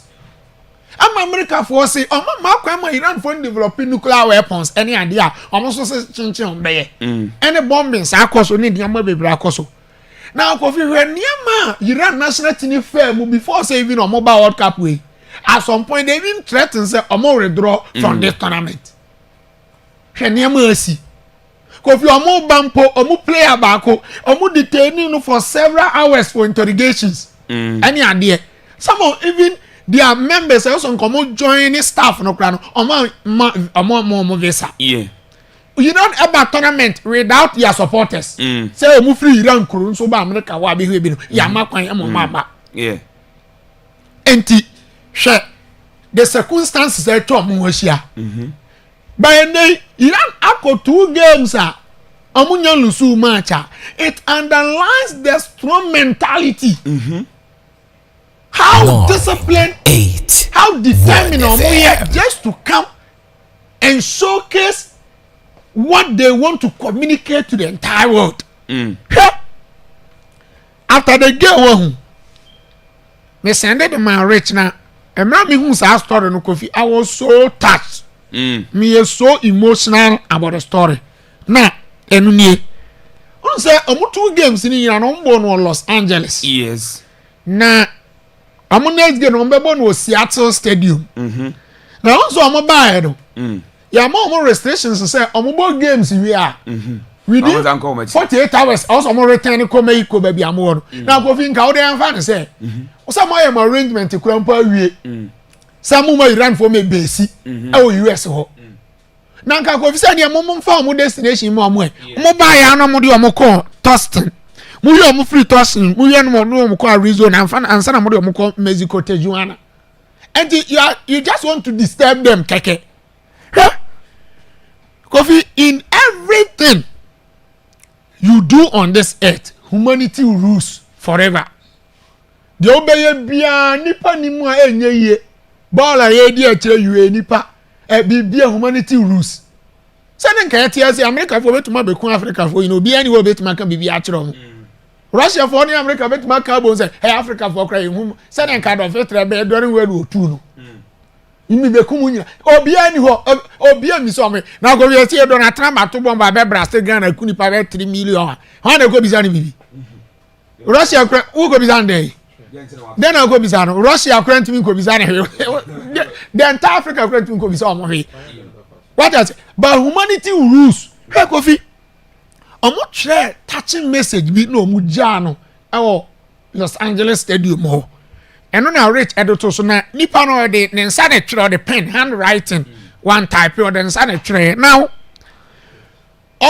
in what is in the script ne say o say the edi kan da Los Angeles for nyina say because your Iranians bi no omo free Iran omo base or America ho and Iran games no omo anan kakra kakra omo ko de ekowe games bi na ko omo twerɛ say from the ancient Persia from the go one way handwriting Iran for the trade no from the ancient Persia me the can say me from the ancient Persia of thousands of years ago the civilized Iran of today the spirit of Iran remains alive and steadfast hum na ti Iran mu no ma bi ni sa ma to bomb akuyen ma bi ni sa mo tata but still no hum na ti Iran mu na so Iran first from Persia and then from the Republic of Iran I say it means steadfast say omu gina ho pampe a bibia yinyu omu gina ho wedre omu ayere we came to Los Angeles with pride pride and competence with honor and live with dignity thank you Los Angeles for your hospitality and thank you to everything remain who gave their heart voice and soul for Iran throughout this 180 minutes may peace respect and friendship prevail among all.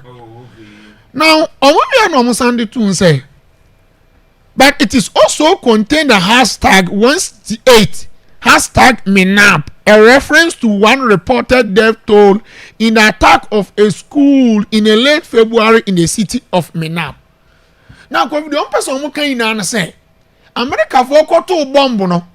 Amu kuto bombu ni ko school aye from capital city be from Menab e hona school bi o mu kun kola ko 168 de ne wan yin won kra less than 12 years okay you get the point and they are using this World Cup as a platform to send a statement to the entire world I mean in the beginning no na me no mo ya de some come jabo yes but me sangi ni hu bi na me say look Ujai bono. The person communicated to the entire world on MC. Enti yamra na wiase nyina mehu say ampa. America for ni Iran for no sign na cause omo tan mo ampa na say they still don't want humanity to rule. You get the point? Yam on mabaso. Now omo goalkeeper and no Ukraine on go da. He is the main hero for the Iranians. Because over the number of shot face and says so I go 23 shots and I keep a face here. O making 7 crucial saves and or 3 high A claims and Tiaman Ambaso. Goalkeeper fan Alarazia Beranvant. He did very good job. 98.1 FM. Toronto Stadium. Germany won it late. 90+4 against the Elephant Ivory Coast. Now they needed to come from a goal down to beat Ivory Coast. Now, Ivory Coast did very well in the first half. In fact, Germany struggled in the first half. Germany for the break. After even conceding the first goal, we quite fast one conceding chances near the Ivory Coast for any conference now. It tells you say first half for the but you see. Germany for their mentality. Said this time around, Bibias Sankakra in their team. Amu team in their peak level. Amu bono, and yet up to the way I expected Germans for no so bebo. Okay. But under this code, you are negos man. What chance a coffee? What she team and the team is moving in a very positive direction. And now about 4-2-3-1. That is the usual formation. Okay. Mananoya. No, they were Branch Evan Nathan Brown Abo. Today, no, the Kimmich Abo. To know you should Tabek and Jonathan Tass into defense. People to Felix Mecha and Pavlovich. In attack, or you see Leroy Sani. No, you see for invest on the flanks. No, the Musiala Ejina Kai Harvest Echi. Get up on Omobo high pressing football. Once or more pushy or more backline, Abba and Muabedu center. With the ball, almost form a treble shape. Or should Tabek Jonathan Ta and Kimmich. No, my brother up and the F. So, tactically, what dress ampa Unimajuma ye pa. Okay. Now, Kofi, forget about Germany for it was the game, Nanny Kwanso winning. Looking at the number of chances of Mokusi, and not the me bedrew the mentality of some of the African teams. And there ain't me African teams ring ya dear baby or World Cup as in ye. Coffee your mentality no ya na very questionable. Okay. Look at the chance I didn't grassen. I'm a necrano unconfirmed reporter says I question if you any idea ebusian for fie any idea okodiba. Why do you give too much respect to opponent a winning say? Oh, are there something small become born out on about to defeat you? I don't get it. We got chance na didn't grab and go ball control the Utiabo is why there. One time pass. One time shot to be no I say. Into the mentality of African teams, how we give unnecessary respect. Edma, the European teams in the Ukraine, I know it's hard journey. And yes, I can qualify. Germany, yes, I bear some for you get a point. Now, go here. Football is any par life form. Inti salty as here, the ABCB and young. Time and season define the life of man. Ebre. And a child young to the sunny beer was as we so. So I believe, I trust in time. Kofi Abranti Ofeno Dennis Undab, 29 years of age. He came up when he goes. The positioning my Radina. Now the first goal no. But you're located in between the two defenders. Out the take. Kofi Onyane call up or born the first World Cup. Onyane call up at the age of 28 years. Or born the first World Cup at the age of 29. A player Kofi few seasons back no but in the lowest tier Belgium Pro League Belgium League no but lower tier or finding the way through Benin Germany or Brighton in Yemen go back to Germany see I come for Stuttgart. This season, he scored 15 goals in the Bundesliga in 29 matches for Stuttgart. And I could what translated that performance and the other World Cup. And in 2 games played, 2 German players on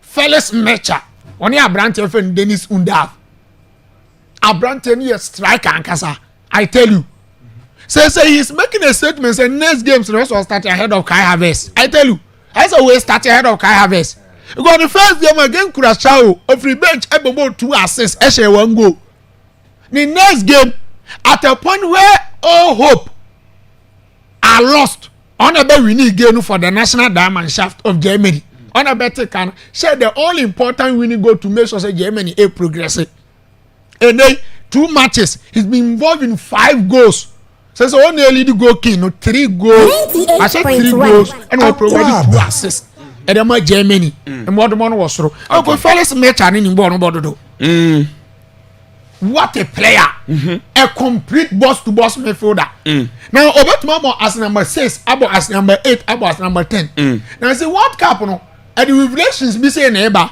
players are on the spotlight in you almost won't say anymore mono work up near my day okay until Kofi Mate Germany for no how they won the game and a man bomb abaso but who general performance there no moon deserves some win this particular game yeah that's see and no I am osomfo the tactical man Ocean and our tenant cano I see Germany in I say German day so ne so but was say abasbody is see or call kwam fast by we came no and he say obom abaso na omo deserve some more if no o ye chances ahore is Cote d'Ivoire for nya na no na ewie ye no na omabelu so match 2-1 na anodin e de ma omonya asem ketokura ye ba na ye de fisem no atwa so e de ama aha Akwaaba radio 98.1 bra oba ebedin komo e de afa ye YouTube and Facebook no YouTube no Akwaaba 98.1 on YouTube Akwaaba 98.1 bra see ye live oba konya show ni bi na wa hwe do na wetimi like any camera edama we na oja comments e gono mi ahye no so was say the show is live watching live to me and was say I really enjoy it was say good morning to you guys was say your friend or Emirates again was say you Emirates you are proud listener yeah that say Emirates say bibia bako there that say pass the message in the was say good morning Kofi Tago was say keep the fire burning okay and good work was say praise stand my increasing to Hussein Adams and Adansebona and Ocean was say it's your boy Pascal watch you live from Sunyana Pascal say bibia bako there let's have one people was say good morning champion Kofi Tago Bona is your boy was say Bona is your boy Kanti watch you live from his was say keep up the good work yeah that say we Kanti messenger on so edia ban up here and so yetimi eye fro edia man no and so betimi about the bar ya baken kan nyina etimi edia man na pi e wa Akwaaba radio 98.1 na yanko na yemfa fisam ne emra fisam no ye be start e di free goalkeeper trainer e di the Black Stars of Ghana before that no Rich Fameko Abrantie aye friend Lawrence Atizigi na WTC Park na so na ya hwesempo abetodwa say Abrantie no plenty one shot say tournament no ultimate mobium no momra the way is Atizigi na 190 na WTC Park na say tibra oba benye bia hwe e we YouTube na Akwaaba 98.1 on YouTube Akwaaba 98.1 bra say Atizigi o hwe the way WTC Park na so ne nante ayi so de kwate say o pace no watibi I say nanti na grandpa yes so offer so be nanti say de bia na me to akose kama 8 million man nanti Atizigi no ento oba obenya videos ne bia hwe awe YouTube na Akwaaba 98.1 Atizigi na me no kasi abra isi WTC Park na yenkwe abra isi okura mu ewa gym ho no na gym work isi Blaster team nyina ye na Atizigi so eya ne dia no oba Facebook ho na be hwe say Atizigi wona isi me no kasi waso no sisia gym work no o ye ne dendendia eno anya asam ketokra na nyina aya hombe izo ye nyambo da ochena enwumere no nwotwe yebo editia oman ifrene England no na ombe tima koso kama etim da Atizigi ena wo gym na me no kasi wo tretre ne mpom abra na iso wura mu awo park na example na nante no na akwa bibia obat all the same wotimi awura mu a me no kasi ne oma koso kama etim da no na eno ana ise abetodwa se enya de ise match no obetima bobi e dia ma oman nte se tournament re kambo no wo wie ne dia sa ise wokom na no ena keeper trainer the Black Stars of Ghana Daniel Gaspar say Atizigi say no recovery no or see a course kama so mo hope say nyame adoma da wachina ombibia is a coach Fred Carlos Correa because omo yusu no bia no obetimi akọ na akọ kirem etimi edi ama online no I can tell you that we're extremely happy with his progress. It's day by day. Obviously, this is a medical issue. It's an issue also collaborated with head coach Carlos Queiroz. And so we'll take it session by session. But we're optimistic with his progress, and the decision will be made at the right time, at the right moment. But one thing for sure, we always stress that it's team above individual. So any decision that we make, it's in the best interest of the team. Extremely proud to be part of the Ghana national team. I feel the love from the people. Our players feel the support of the people. And I know and have no reservation that we will do everything to the best of our ability, bring joy and happiness to the Ghanaian people. Up to this point, they've been extremely supportive, great fans. They bring a certain energy, a certain vibe, and I think the players feed off of that. So just keep giving us that support. Keep believing in the Ghana national team, because we're going to fight for you. We're going to do everything we can to give a positive result and to get into the next round. You and what you said in common at the goalkeepers are more blasters camp. Omogo so ya hoboa say World Cup ibitimi abo na etimi aboni. I think people know with our team we have so many. Brandon Yaudi na yekanza. Enti Dane Gaspar yintie. I'm extremely pleased with the goalkeepers that we have. We have 4, and sometimes there's speculation why 4 goalkeepers. And the reason why we have 4 goalkeepers is because Coach Carlos Queiroz likes to do a lot of finishing and crossing, and it's really important that we have 4 goalkeepers so that they can rotate and there's less repetition on each one of them. So that keeps them healthy, keeps them sharp. But so far it's been great. I've been enjoying my collaboration with Coach Fatau. We've been able to work well together. There's synergy between us and the goalkeepers as well. We've created a competitive yet positive environment. I think we brought a certain energy and spirit to the training.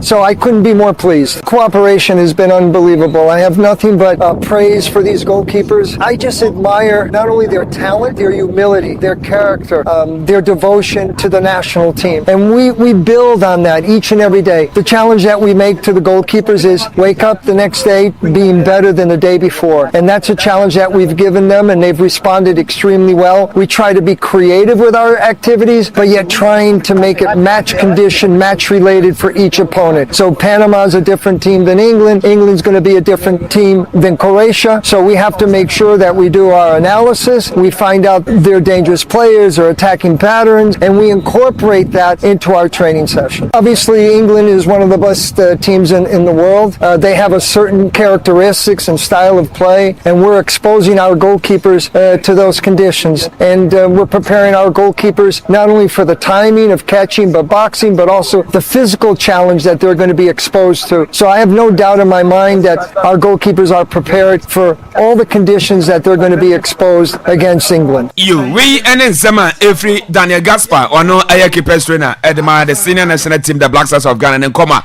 what the Atujano Nenochi and Abrantie I for Thomas Brandon Asante Obeka Nano on the bomber debt by assets Emma Ghana it's me and Yago if you are 3 points let me acquire Thomas Asante couldn't come on HS first match a boy editia mine I friend no Panama no results no I positive I say bit me abwa said be a match said die no yet me akobo na yet me aboni. You know, it's tournament football, so there's always a balance between recovering from the last game and the travel and everything, and also preparing for the next game. So we started to have a look and put our minds to the different challenge that we're going to face, and how we're going to use our resources and our team and everything to the best ability. It's very much a case of, you know, we back ourselves, we believe in ourselves. You know, whether people on the outside they doubt us, they believe or anything, that's not what we think about. We think about why we're here. We're on a mission, and yeah, it means that there's no pressure. It's even less pressure for us in the sense of we like that a lot of people, even we know that our fans believe, but we know that some people they might want to overlook us, and we use that to our advantage of preparing properly and believing that we can go and do something. It gives us a lot of confidence. You know, we understand in a lot of major tournaments sometimes the first game hasn't gone to plan, so to get that right is a big positive and a big confidence boost, and with that we know that we can allow ourselves to be free to chase after more good results, chase after more points, and we believe we can do something. So it's a positive feeling out of the first game. A lot of people got minutes into the legs, And of course, we didn't, that having those minutes as well is good because you can build match fitness. So we're feeling good. We and then Sema Efri Abrante Thomas Asante Nakati Eba Yadon Semino Yadi Emma and Anapi Nano Anna Ibusan se pass Wadima Abrante Friend Calibre usually I saw we Eko ye go Edima Mano Babana saying Anna Brai see what Minya Dreamisa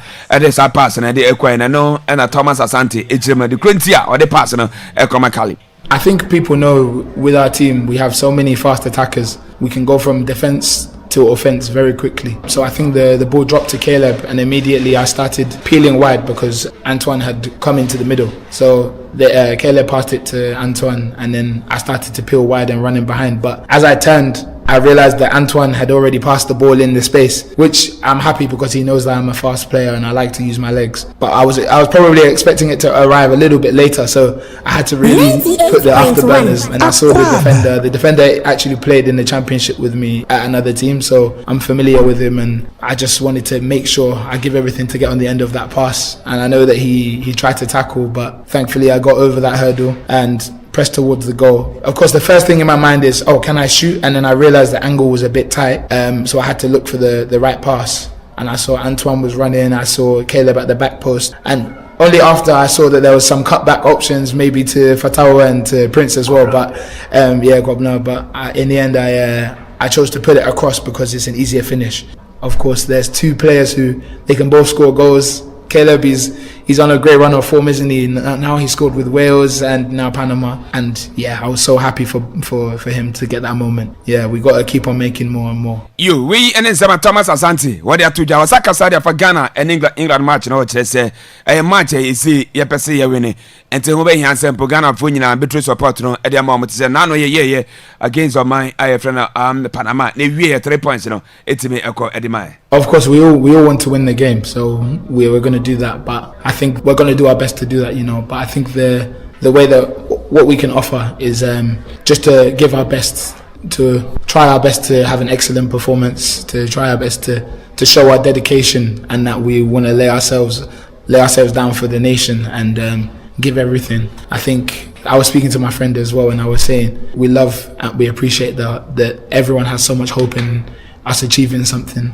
Of course, I was saying our best hope is in Jesus Christ, but we want to definitely encourage everyone by the way that we apply ourselves and by the way that we show how much it means to be on this stage.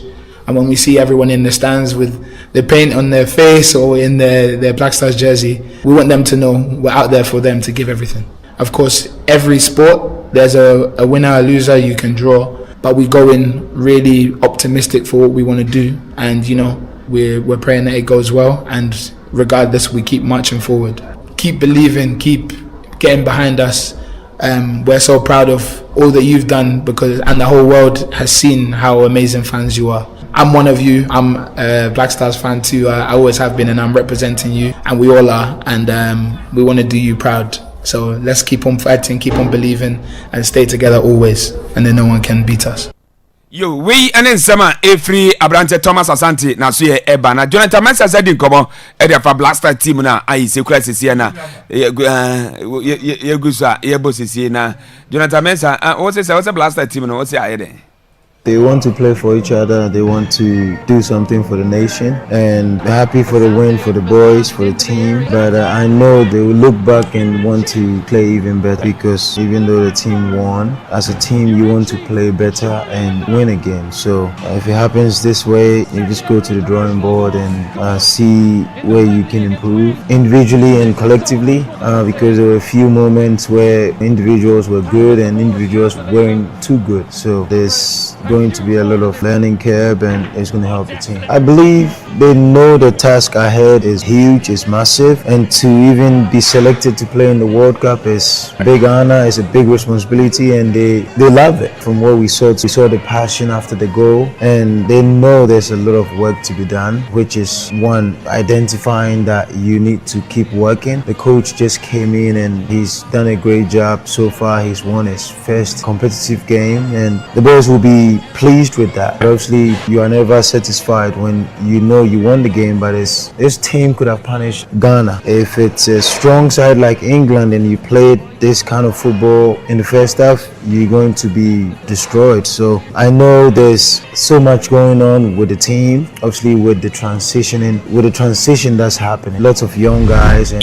we and some Jonathan Mensah whether to Jana not Chambuzan say what Ghana team is na egura na walk up and if see Osha a bit do not say almost a team minimum there. Hope say Ghana a bit go to semi-finals.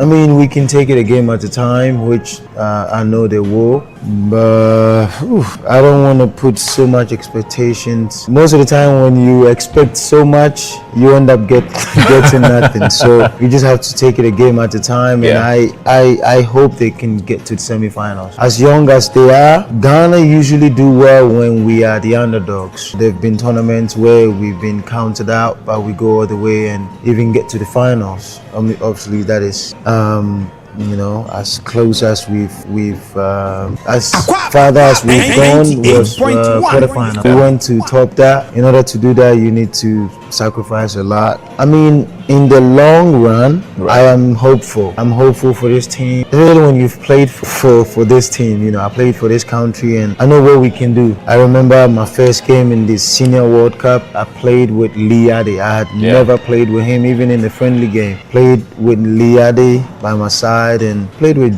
John Pinto a few times, and I played with him, and Liade played with, I believe it was Hans Edusape on the left. We did okay. We tied 1-1 against Australia, and it was the same with this back line. People were like, oh, they haven't played together, there's no... I'm very hopeful, but realistically, I would say just get out of the group and, on 16, and then we see how we can keep going. We and some Jonathan Mensah or the Tujan, Cracker na the say born or so young retire, but he say photos no channel as if no what match him at the Gruntia is see over more. I'm still free agent. I've been free agent since 2025. I haven't obviously officially announced my retirement. I'm getting closer. Realistically, I remember this quote by Carragher saying, "You have to leave the game. You have to leave the game before they get you." It was a funny comment, but it's true. I'm not growing any younger, and I'm so blessed and I'm grateful to God what he's done for me in my life. But photography has been my passion, and I took it as a hobby so many years ago, but it was on and off. And 2021 or 2022, I spoke to a good friend of mine, Samuelo. I met him in Cameroon when we were playing the African Cup of Nations, and I told him, man, I love your work, and I'm gonna come for some lessons and all that, because I love photography. Now that like I said, I'm free agent, I have some time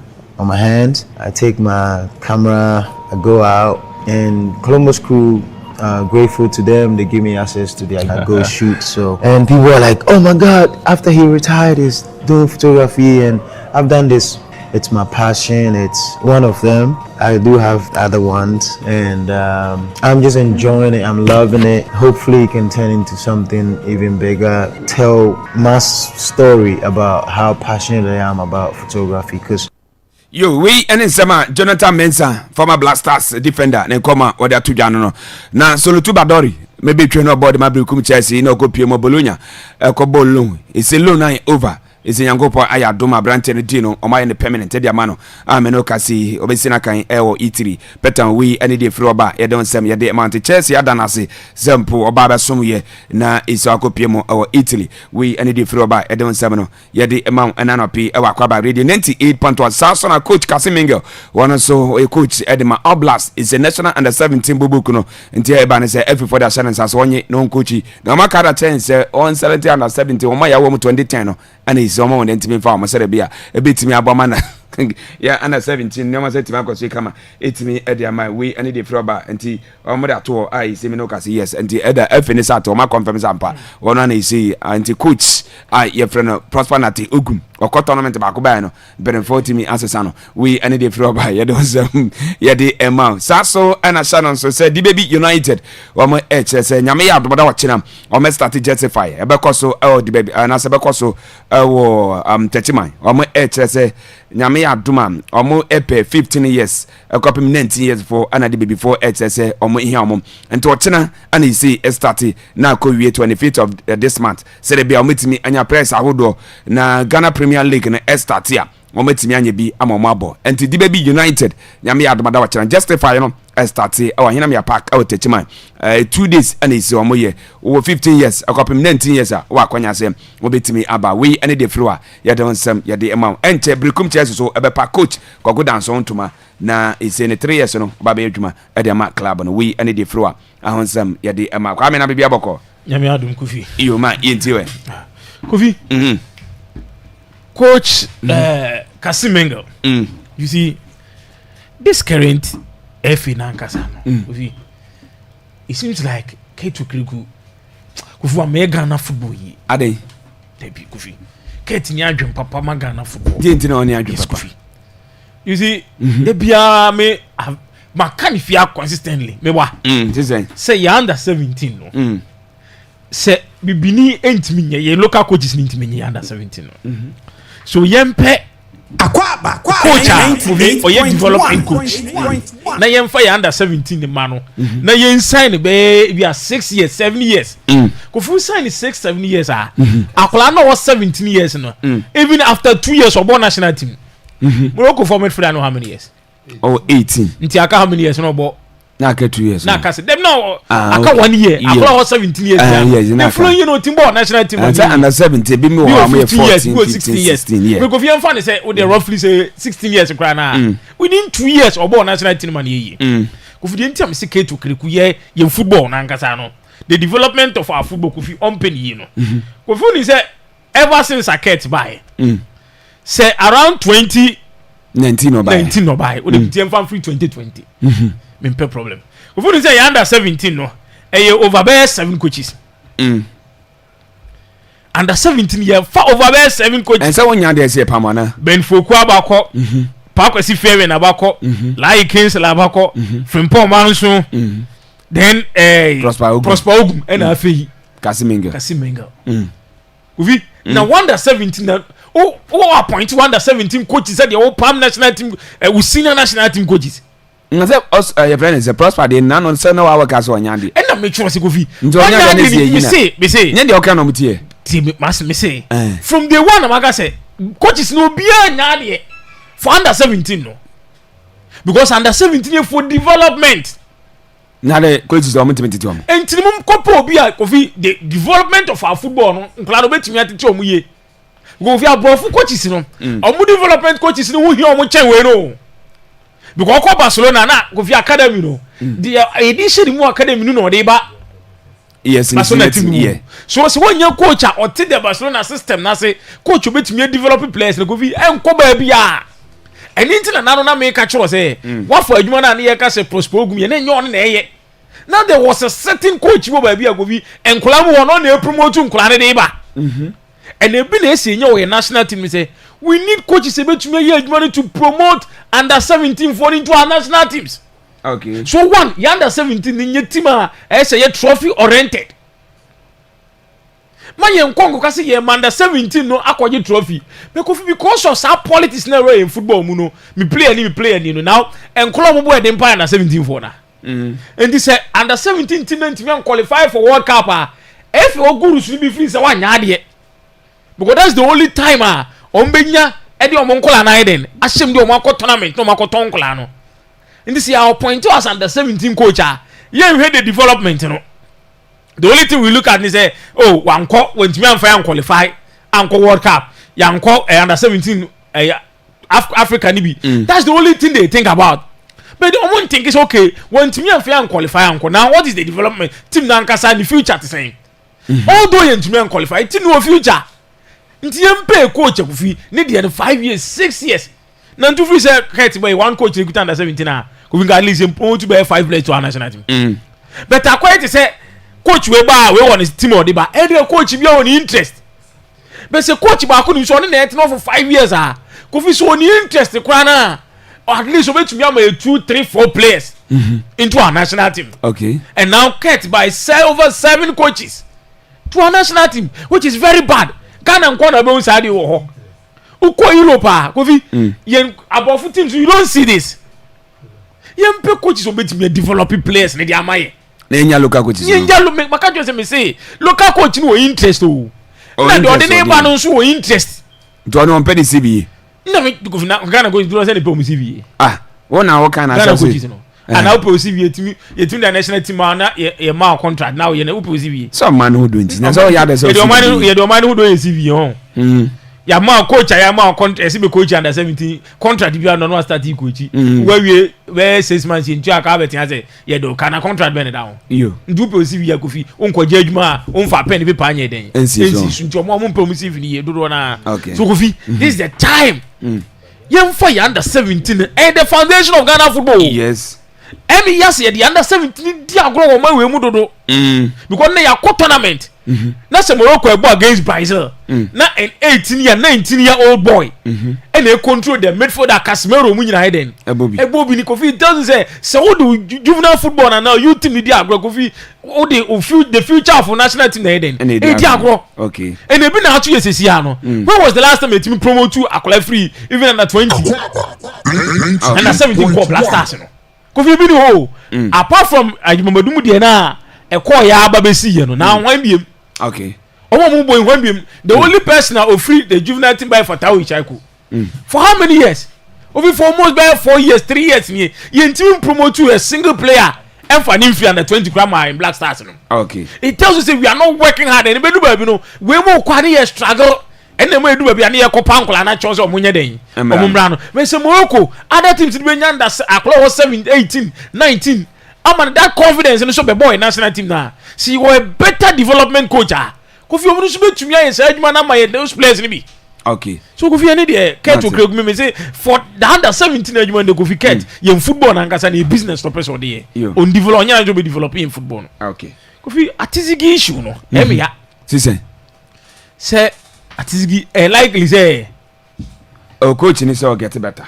Oh yes, say Kofi will get better than the Kofi. Yeah. Atizigi nanti enye. Enye. Was say getting better anti. Kofi am yase. Atizigi one person kind of we aboni di mpa acho. Onyade. But now you bo game, you only say bo game you no. Na obi e bo Benjamin Asare din. No bia cause obi na won na obondi Debi. You game credit ni yama team. You game no. About the goalkeeper. And no na abe debate kwa no BBC say na one and start game. And say they started that before say be call work up. Even after now no play. Debi Kofi me say na we no. That debate ni sign by. The be that Ghana ha because House of Folk tell Benjamin Asare play no first keeper no. Back ni nyina ka say he's the first keeper so or they say back what they say Agbesi sign ko bench na we me wa Agbesi be so the house when matches ni bi this enkade na asi Atizigi apra Benjamin Asare abaya when match na nka ebisa say next game when start nka ebisa say questions no if Atizigi is fully fit there we don't even ask say coach ni start Benjamin Asare and on start Atizigi because now you say see House of Folk na supporters now we say upon say Atizigi Benjamin Asare first goalkeeper we play Akwaaba no matter the performance of Agbesi say Atizigi Benjamin Sambeji ni post we wa this we play waba na say we say I recover Kofi Misa so when be the goal no automatically Atizigi is the first choice goalkeeper and now you game no Kofi win here no Atizigi play major role and the man Black Stars win it and game no. Okay. He only keep a game no first half no. On the man Black Stars nya 0-0 during the first half. Nke be as win here kan without the performance of Atizigi Kofi. Nka second half win here be the nken ko ba bia. You. So ye kan me ya say asad now nka ma Atizigi form no mu be fi say. The form ni ba na nko betimi aboa the national team no and the injury na ba. As to do better the next game the Kofi omu nyina Ghana for. Obi o ho akonya say order but on the day no if Atizigi a fit for the game you miss us and why the coach is starting no because automatically Atizigi is the first choice goalkeeper for the national team but then anu mi hu ye no and anu one committee errors bi abetima ka say we nti no yenyi Atizigi free ma Benjamin Asare nye den and the goalkeepers in the tournament you say who are best goalkeepers and abetumi agye Iran for team no goalkeeper dey keep you on to the game o da be kai ha me comment me say if Asare Atizigi you fully fit you miss your but me can say onye fit en fa no mate me da se pa we say covid ago ma hintie we okay me da se hey nkomo koso you see the year 1950 Ghana she England 2-1 pa Kofi say no and sa graphic no ho baby a record bi a wo bi am because me makofo ba ko bi aba nanka me dey batch na me dey bremo okay onum say in the history of the World Cup Ghana lose your second game that Vatwo 2006 your second game you share Czechia 2-0 2010 your second game Jonah Kansas here you know Australia 1-1 2014 your second game you need Germany 2-2 2022 Qatar your second game you need Korea you show me 3-2 say no GDI ya dey kono mo am wo bi ofie nyina mo fa records no in fact England yebo 1-1 friendly game in fact ni nyina ya some positives mo fa nche mo tiri match na 4 pm ewia bebo pa nti ewia na England for so musuro no 8 pm Ghana time but 4 pm Boston nti ewia be shi o mo pa nti ene da so no nyame shira Kofi Mashe Dean Scoggins deputy head of sports at the Mother Son or UK. He's one of the finest in the world. Omoye be a friend of tactics exposed. And talking about England and Ghana no kase. In fact, se Ghana eboge no mu opi mu no mo boa. There are a lot of spaces. Did that your ball no mu a. First he highlighted your flanks no. Say defensively, deep defensively. Eko corner line so both left and right no. Yem ko hompo nti de bia ye jam opponent ye cross. In fact, e kai me Wales, baby Baba Rahman, e mo ye cross no. In fact, ye de na ye jam mo ye ba Jona what they saying? Gideon. Oh, and he highlighted that say Ebeboa England, particularly this time it looks like Marcus Rashford abeshe go be Gordon.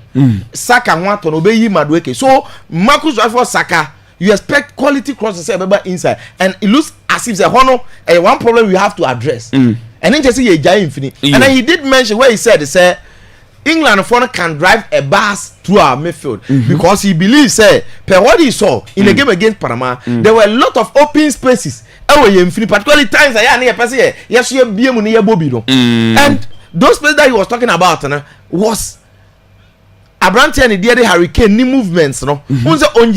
Remember deep central and one year careful I will defenders and move because one will have to follow Hurricane and it will open space. Now open space what England for naturally playing against Ghana they know say they will attack and they will attack in 5 some English game next year even teams in they attack in 5 Declan Rice again Jude Bellingham or the kind of way you're saying 2 players front three no what that Hurricane either Saka and Marcus Rashford and they attack in 5 and it means say house spaces any those line breaking spaces a whole number so we have to make sure say you be close you be stay narrow you be blocking spaces in fact after listening to what he was trying to say the moment England decides say they will put up their A game, Ghana be more England one chance. Baby, and Kofi, let's be very honest. You see, there is no analysis, there is no statistics. I bet you make Ghana favorites ahead of England. Oh, game win.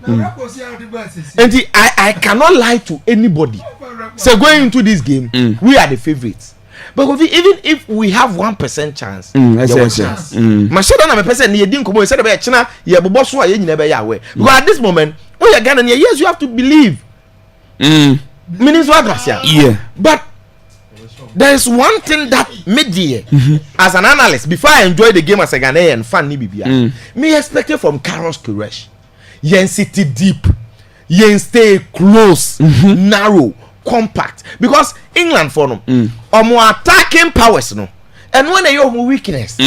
Kwame na Croatia fast show mo. Omo ko so omo ko sego. Bale am pe bia hye Hurricane. Omo nyina ba omo anima na ball ne tika am. Ento sata na omo defensive shape no. I hear this organized. Yes, concern here John Stones. And one no think about it. England defended 3-2-5. Some of the attack. Enti so omo defended back 3. Na middle 2. Animu 5. Na ball ne tika mu animu a.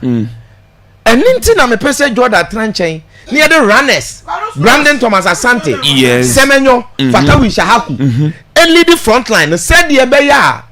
If Yaman is a typical scenario, Patea ball deep, Wabo Passama Irenchi Pejani Tino, that runners 3. Yes. On Betimia combine Fatawi Shaku, Brandon Thomas Asante, Semenyo, Akoshe go na another one. Because a Semenyo for ball, not even. O'Reilly na HSC no so that left nso Rhys James na atia kemo Kofi some you between ball hakoshe yes obetuma kwa ekro Brandon Thomas Asante the same thing Fatah Ishaku the same thing and we need play because we will sit deep so only runners or mini mirika to a we better the ball na do opponent we the player we gina ball so oje anu atiato a obetuma ball nako and so we nya chance no kwa say say no we finish so you need runners. You need speedsters of more 2 minutes. Yes. And we sit deep, and then say England for no reason And one thing they say, sitting deep will frustrate them. So we need those spaces now. Go for now, oh the old baby, Hurricane, you be a space man. No space or show. What I say? Me I never quite your one natural advantage because your weakness, but your strength and so. Oh, sir. Your defensive organization, solid. Particularly the way your defensive line, no, in coordination. We look disjointed defensively, right? Yeah. Okay. And as a cohesion in mind, the last time I spoke about Jerome Opokune, Ajete, so in a competitive match. And I understand that was say, when we be a winner, but so much to be close spaces, even saying I'm winning a corners plan. Because of how good I am to be pinball in we are folks. The here necessary can shut up with Yansa Croatia. And she don't know the Mika Baba Kuba was a on the bed. No, no. Say, you see, we have to be extremely tactical discipline. What am I saying? Yeah. Because say you play according to tactics. And I say every single player born a battle here, regardless of the opponent that you are facing. What am I say? Okay. Say, are you body? Let me dominate Brazil midfielder. Thomas Partey, who need excuse? Good when you get the ball, no panic. And yes. And so we are running about to see it. I will say get ready. I'm going to share the best of the best. I was saying. Good. And in fact, game na ye come no. There may be an advantageous position. Kraba kone say. Ye nya dry ko. Yes. And in fact, it doesn't mean say. Because se counter bi ko tikam dia alhamdulillah ya de ko what I say but santian kemo dia we still have to stay according to plan and make sure we do our job perfectly kofta go yeah e wo mu say atizigi pro plan hardware but when you say statistically Benjamin Asare had 3 saves against Panama, atizigi had 1 save. Yeah. Your poor game, no.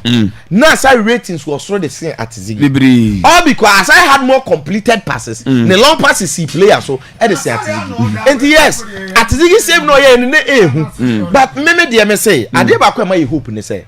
So, Mummy and I then a woman's at Ziggy play. Eh, yeah, since say, who first keeper, yeah, now second keeper, yeah, not pressure that also. I'm only hoping, say. Because your goalkeeper has to save you. Okay. Will have to save you in games like this. Meaning what I say. Intermediate. China, you be able to break the game down. But honestly, we have to understand the approach. Every day, say your coach, you know, even against Panama, all the straight formations not going in now. A defensive system. You about 5 back there. You about 4-4-2, and you about 4-4-1-1. You about 4-1-4-1. Ninja defend it. And in England, Panama born about 5 at the point. No, not England. And you quite cheap. No more. You just born no dia. You don't 20 more speed. Yangofa. Yeah, that's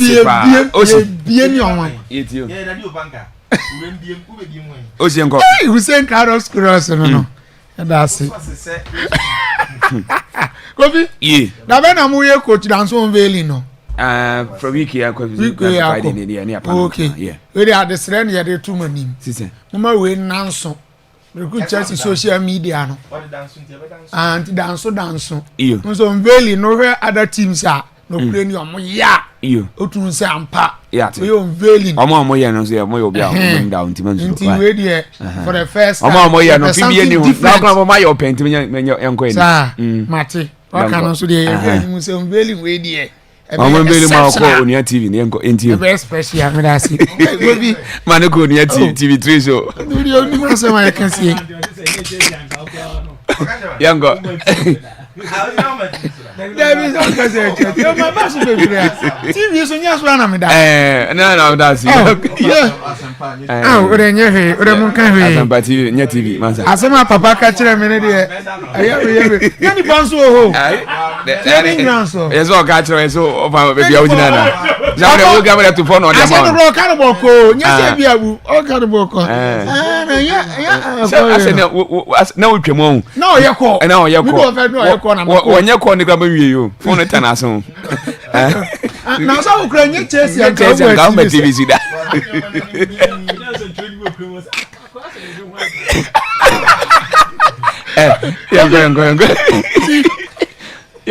Many of them are doing on under 17 no.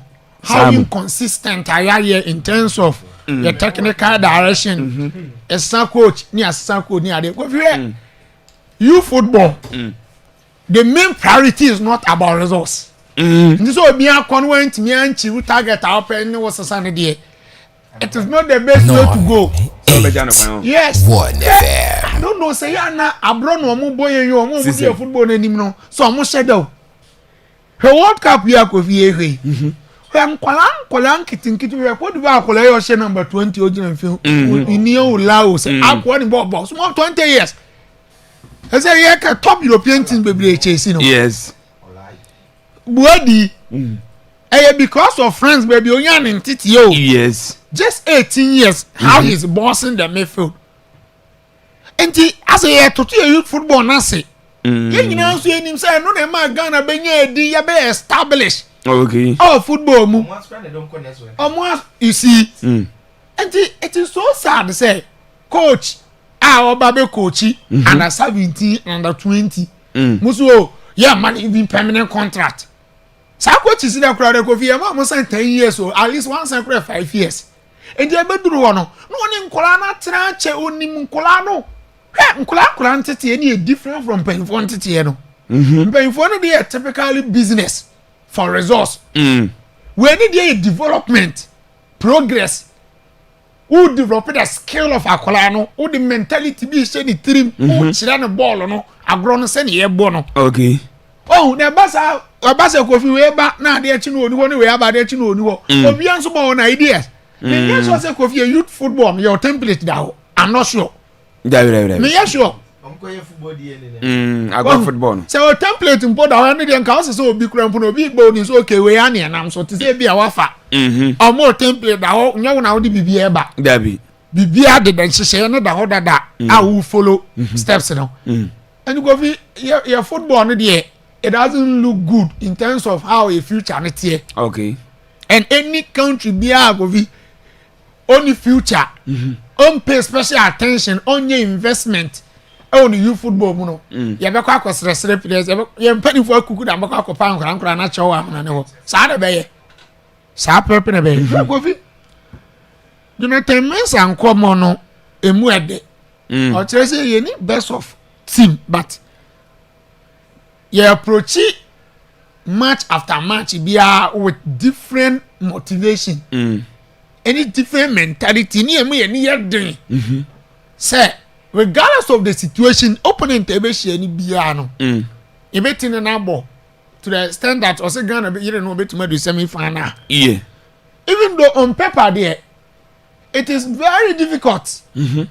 But it doesn't mean say it's possible. On the grass is very difficult. But it doesn't mean say it's possible. But Kofi, you discuss it.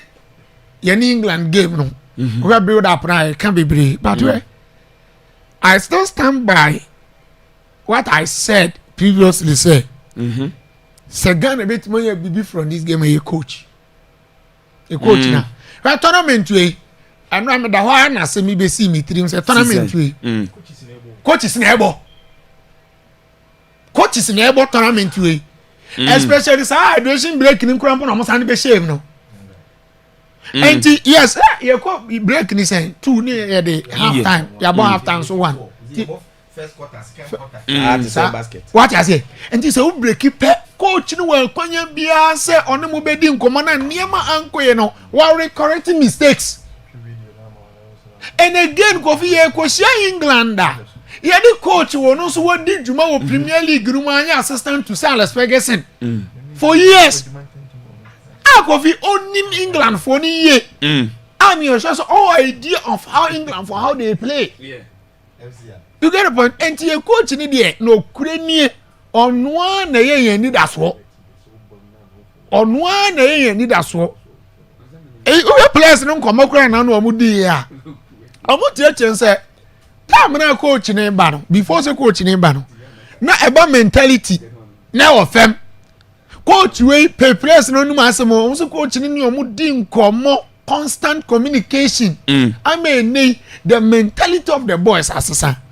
We know say England there no Ukrainian mean baby obey analysis afa obeka say before the game Ghana your favorite AC say be out there Ghana na free when ya hu ade dem there you hey England for nse go nya botro football so be abet me esi okay but coffee on people my favorite you and the else say how we can play the underdog cast well. Going football no kakra minimum say cast your favorite who you are favorite the fresh yes as a change also team way but say it play the underdog cast well everything else set you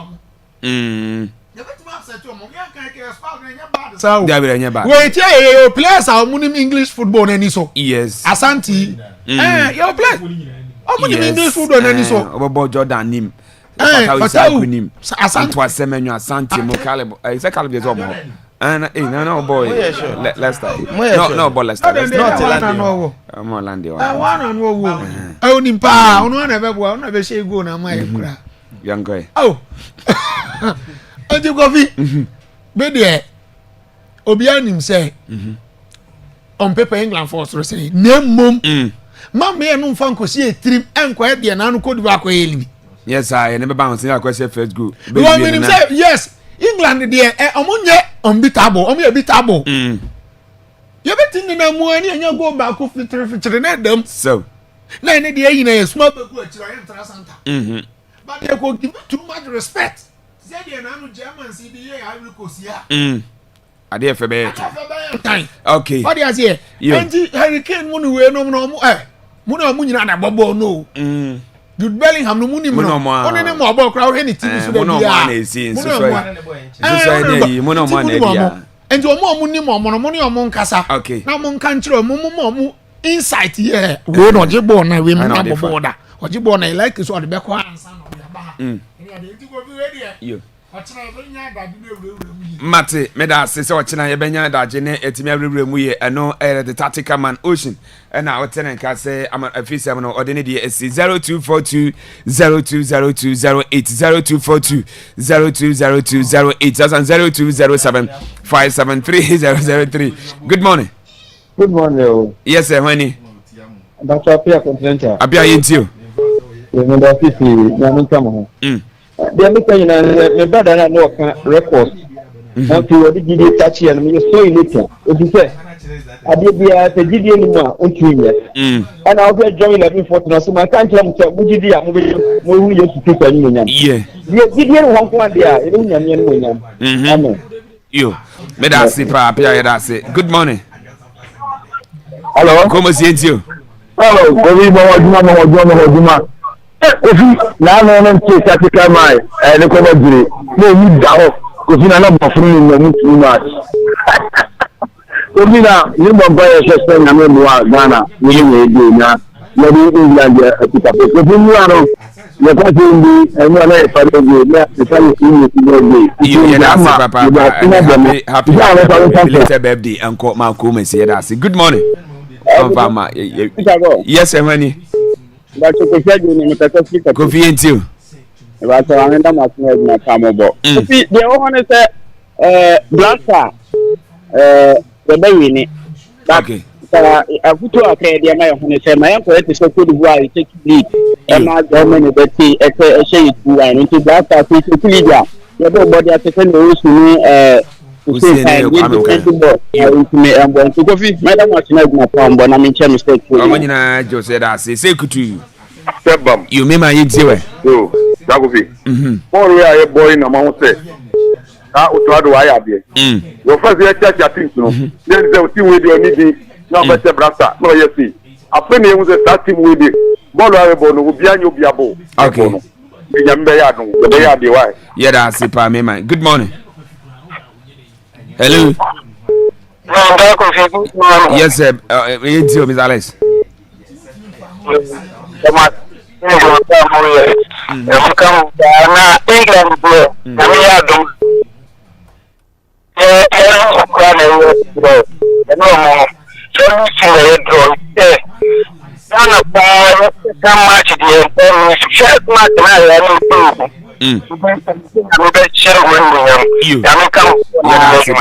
Good morning.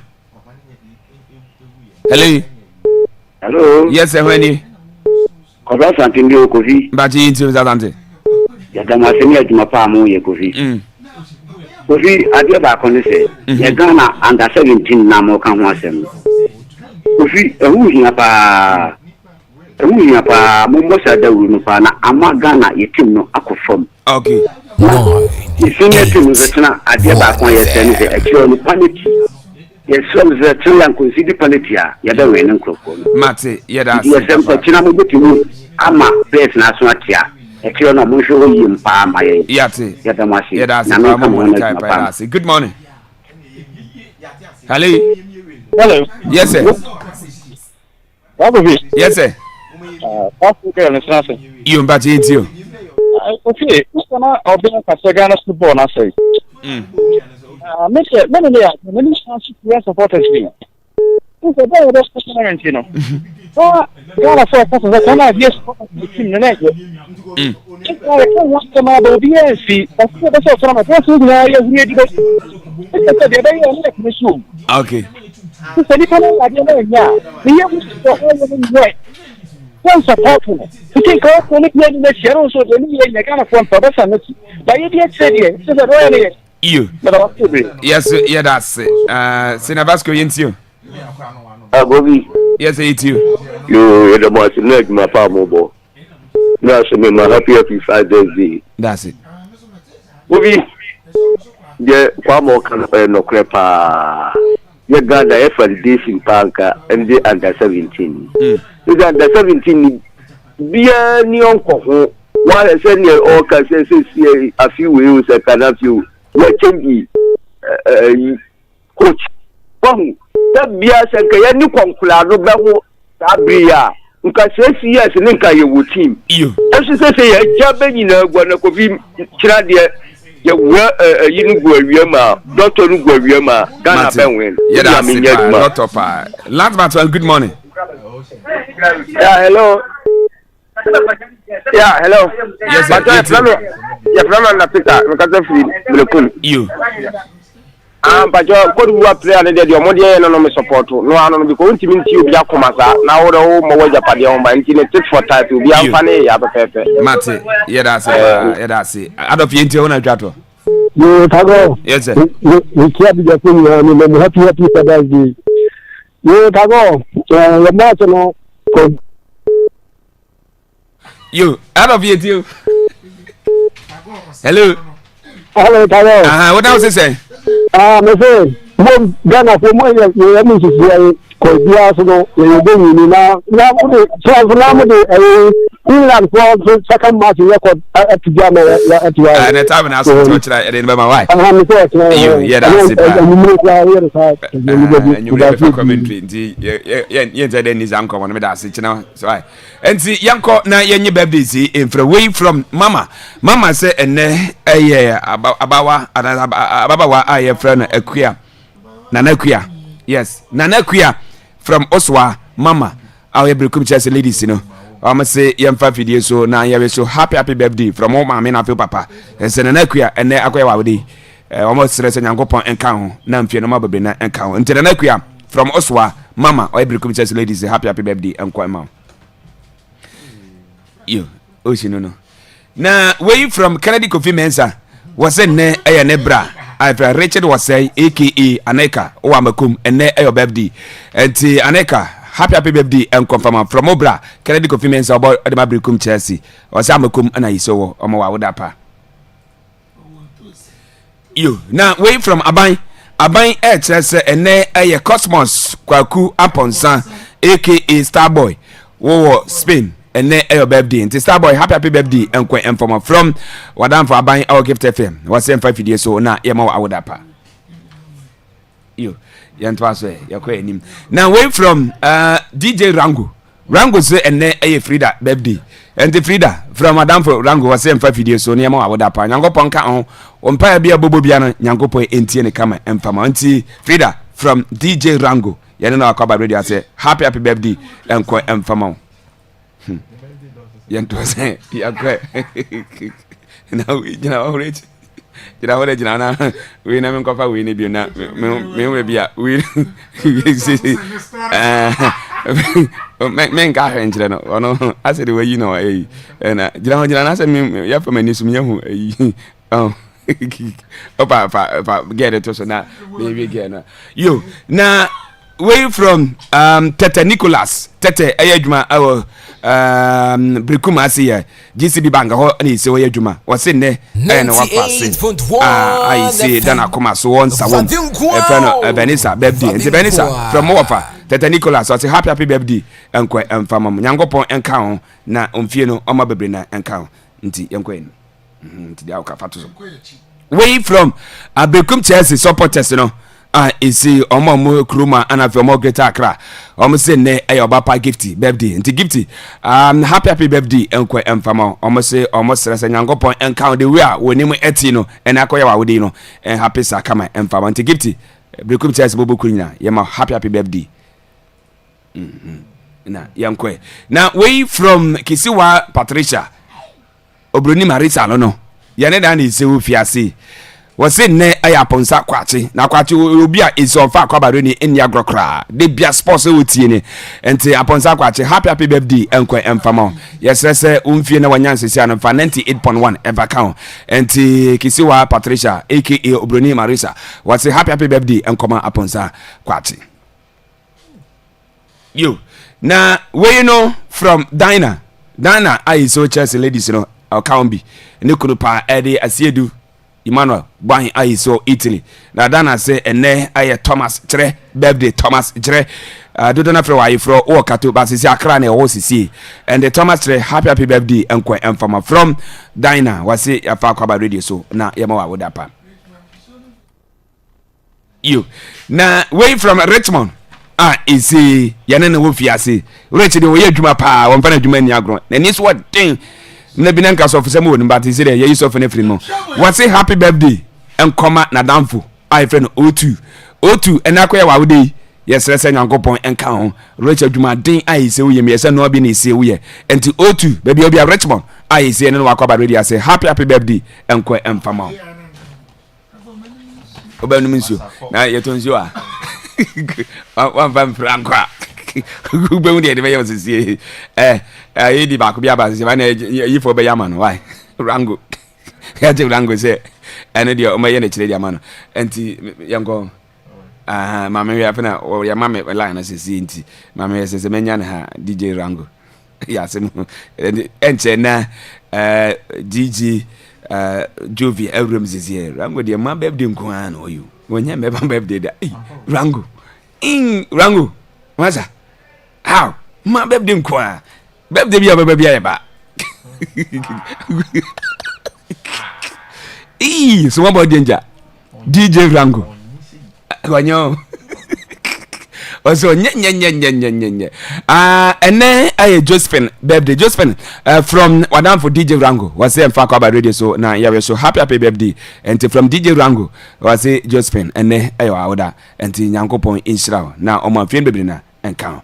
And ye dey see yako nyame yadoma ebese jamre pam ne de aka bomodin etimi da to aso de nyame yadoma eda ukuoda ana esi yenua Duncan Kingsford Ajay eda e kan edin ne maame 1 week na e ba so e wagenegene anbobo ano ne maame anti jemfo a ne 1 week nte besere se obi amra na yenua yenkojana na o maame 1 week no onkonye e wagenegene anbobo ano nte ken babia o obi ano oni abusua ne nyina e mamu nya asedi mamunya ya akonyankopo na de ma ono ase na je wakoye da die me so se quotation bebre na isi otrim ai so begina so na oda se won kran se de bia ya ona isi yesu se obedi no do obedi won mu de ba de ni so de hu a ye be sese na ya hwe ni manti ken baby obia no ye ma o shedin ne ma o ya akoso se yankopo na de ma ono ase na je ye de si yakọ happiness aye DJ Jovia o de akara baba to aso de ma se so work commentary no eguso ai se koso de ne na nya asam ketokra enti ya no wa sha no so sa edema se